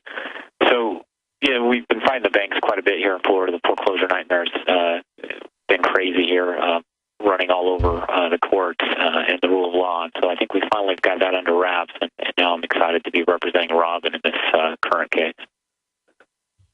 Break it down, because I see this even in Texas in more, quote, what you call liberal areas, but it's also in conservative areas where they won't give you the zoning permit, and if they see solar power or a windmill, even on your rural area, inspectors will show up in some cases. Some counties aren't like that. Tell us about this case. This is frightening. Yeah, this one's particularly disturbing because the city of Cape Coral doesn't have any code restrictions against solar power. They're requiring her to be hooked up to the grid in addition to having solar panels. So it's a redundant system that the city is requiring. It's requiring her to be hooked up to the grid without, even if she does have solar power. And there are a number of other issues, whether or not she can use rainwater or be hooked up to the city sewer. So we're fighting the city really on a three individual arguments addressing sewer, water, and power. We've prevailed on sewer and power, just fighting the water issue now. Well, I looked up this particular city, and it turns out they even had debates years ago in their city council about Agenda 21, which is globally written, corporate standardized policies that are designed to make people be in the grid on the system. And so it's basically rent seekers trying to force people into their compact cities. I mean, I know that you're just specifically dealing with the private property issue, but I thought we all need to be sustainable. What do you think's really behind this? This is, the old saying, hell hath no fury like a woman scorned. This is hell hath no fury like a city scorned. What happened is the city got embarrassed. Their code enforcement department got caught on their flat on their feet, and they're embarrassed. And now they're pulling at all the stops to ruin this woman's ability to live the life that she wants to live. And so we're really fighting the city on a number of different fronts, just because she wants to live a particular way. The city is trying to control how she lives, and is trying to enforce code restrictions that are inherently conflicting to each other. So, what else are you seeing with the code enforcers gone wild? We see cases now where they don't want people to have gardens in their backyards, don't want garden boxes in their windows. And we're not talking about folks that have opted into some homeowners association. We're talking about cities are annexing rural areas, telling farms they can't have chickens. I mean, this is out of control. What do you think's behind it? A power grab? It's a power grab, and it's trying to, sit down and the city's trying to control how the people live their lives and really intrude on private property rights, dictate how you run your household, how it looks on the outside, and how it's run on the inside. Just more government control, and something our founding fathers fought against. Oh, you just said founding fathers. Guys, delete that, that FCC violation. Sir, that's part of the 7 deadly words. You can't say freedom, can't say father, can't say founding fathers. That's like, sorry. Did you guys delay that? I'm sorry. I keep forgetting those are now not authorized. Sorry. Have you heard Michelle Obama says you can't use the word bossy? I've heard that, which is funny because I've been called that as a lawyer. Okay, Todd. Well, don't promise you're not going to use that word, okay? Yeah. It's out of my vocabulary now. I think you could even use the word bossy in North Korea. Hey, whatever happened with that case with Bank of America where you foreclosed on them? They ran away pretty quick, ran to the table after we showed up at their branch with the moving truck and the sheriff. They came calling pretty quick, and then they actually assigned a lawyer in Washington, D.C. to me and said, you need anything, if Bank of America does anything, call this guy before you do anything. And so, fortunately, I've been able to save a lot of homeowners and a lot of unnecessary court time by using this avenue. It's just sad that it gets to a point where a corporation can't manage its policies and procedures internally and has to resort to something this drastic to get their attention. Well, I was about to say I'm not absolving Bank of America for doing bad things, but it's the same thing with like YouTube or Google. I fought them so much, they finally said, here's this contact, high level, any problems, call them. And then you start to learn that these big institutions aren't even a lot of times inherently bad. They have bad operators in subsections getting away with everything. And then we are passive as a public, and so it sets a precedent. And that's why it's important to be aggressive. Go ahead. Well, they expect us to roll over. If you call a Bank of America toll-free number and ask to get some help, if you don't get the answer you want, they expect you to just roll over and drop the issue. It's only when you make noise and when you, demand attention and demand them to do what's right that you'll get some response from the bank. It just happened to be in my case that I had to speak really loud and have lots of cameras before they responded.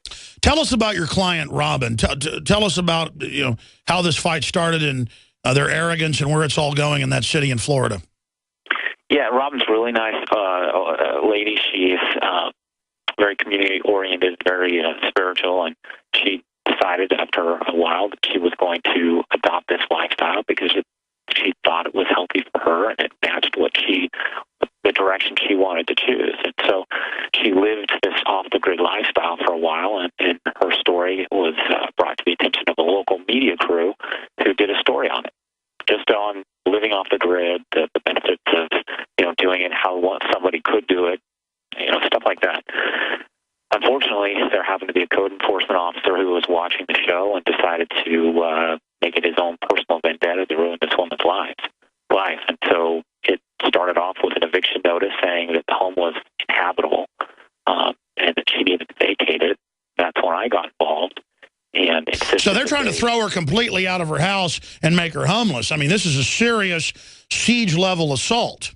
Yeah, the specific notice said, do not occupy this property under penalty of trespass, criminal trespass. Unbelievable. Her options were commit a crime by trespassing or vacate the unit and become homeless. And so that's when I got involved, and it's just that they rescind that notice, and then they rescinded it, sent a 5-page amended violation that included everything, in the code book they could throw at her. And then eventually we got most of those beat in the court hearing, but, they've gone full-scale attack on her. They've tapped her sewer. They've called the health department and accused her of spreading human waste in her yard. All of this without any factual support for the claim. And by the way, that's why worldwide governments are using code enforcement as the new tyranny, because, you'd get a jury, you'd get a trial, to take your house, you'd have to really do something bad. I mean, this is a big deal. But, oh, it's just a code. No judge, no jury. Here's your letter. We found in Austin 15 years ago, old people, or it was more than 15, like 16, 17 years ago, including my grandparents, would get letters saying $2,000 a day fines, remove weeds and objectionable material, and you already have $2,000 as of this notice. And then I would go over, and my grandfather mowed the yard and trimmed it. The yard was spotless. And so I called them, and they laughed at me and said, we're not going to tell you what's objectionable. And I said, well, I have a TV show and radio show. And then I found out when I covered it that it was happening to everybody else, but they were targeting old people because they would just get scared and pay it. And it just shows how predatory. And then I had some police who were upset about what was happening point out where city council people live for me, where they had holes in their roofs, big weeds. I went and showed that. And then how they were taking old ladies' houses, so the city backed off. But, I mean, this is just outrageous, this tyranny of the code enforcers. Well, this is how the city supplements its income, by these code violations, these fines they levy, and by the way they design the code. The code requires you to consume their water, regardless if you have a private water system, which the code provides for a private water system. They still require you to consume their water and consume their electricity. And if you're living off the grid and not consuming these things, well, you're not a profit center for the city. So how do you fix that? Well, you make a requirement to consume their product and pay them for their product, and that's how you supplement their income. Well, I just commend you for taking this case pro bono and so many others. You're a real counselor, a true attorney, a true advisor. I mean, you are. You're the type of people like my lawyer who beat the city on something similar, famously with code enforcers. One of my great lawyers, Eric Taub, fights the same kind of cases here in Austin because they're very rapacious. And I'm not saying all code enforcers are, but now they're wearing uniforms. I've had them yell at me when I'm videotaping them when they were next to my parents' house. It's incredible. And again, this is government not wanting you to be independent, trying to make you buy their overpriced services. We should want people to be on well water. We should want people to have their own solar power. We should want people to have a garden. This is the healthy society. Closing comments. Well, it's really a battle of your individual rights, your freedom to choose the lifestyle you want. And we're on the front lines here fighting a city who's trying to force Robin to live a way that they see she should live, regardless of her own opinion. So it's really a constitutional battle on its purest form. All right, glad-law.com. Todd Allen, thank you so much for what you and your law firm are doing. And if folks are in Florida need a good lawyer, there he is. Thank you so much, sir.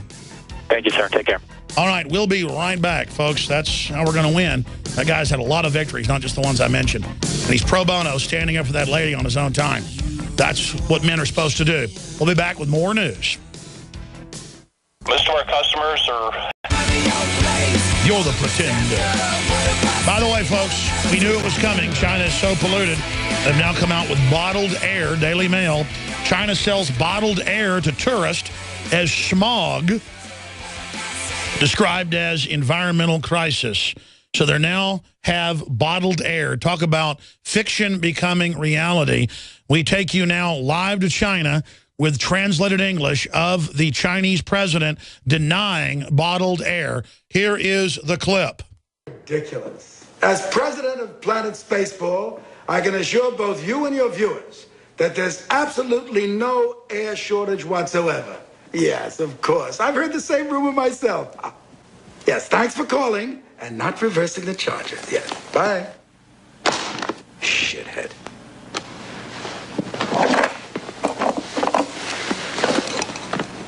He opens the bottled Perrier air, snorting it. This is literally starting to happen in China. He's just denied to the media. President screwed. Yes. That's actually from Spaceballs, ladies and gentlemen. But it's funny, but it's sad. There you go. China sells bottled air to tourists as smog described as environmental crisis. You really cannot make this stuff up anymore. And now Media Matters in the White House are telling us we can't use the word bossy or homosexual. I mean, these people are outrageous control freak demons. And we've got to stop letting them call themselves liberal. They are progressive like cancer.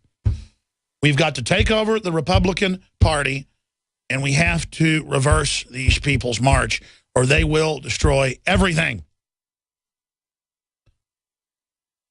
NATO's concerned over boosting of Russia's military presence near Ukrainian borders. Well, Russia's concerned about the West boosting their military presence on the borders. And again, I'm not defending Russia here. It's the West starting the fight. Here's another one. DOD military training to scare the, quote, crap out of people in Florida is the headline. Broward County residents complain about low-flying helicopters, explosions, shots, you name it. It's all part of the ongoing conditioning of the military, the public, the police, everybody, for the merger of military and police publicly.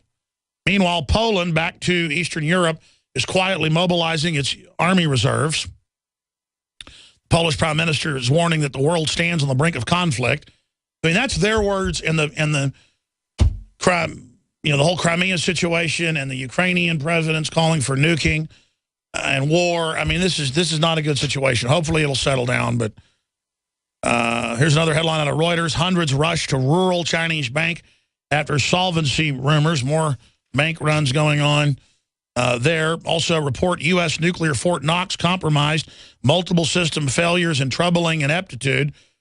That's being reported on by Harvard University, that the nuke plants are just melting down and the facilities, just no one cares anymore about nuclear weapons protection or their maintenance or reactors. It's just, who cares? Just wave a wand. It's okay to have Obama running the military and saying NATO's his boss, not Congress. It's okay to let them devalue the dollar. It's okay to have GMO in all the food, even though it kills the rats.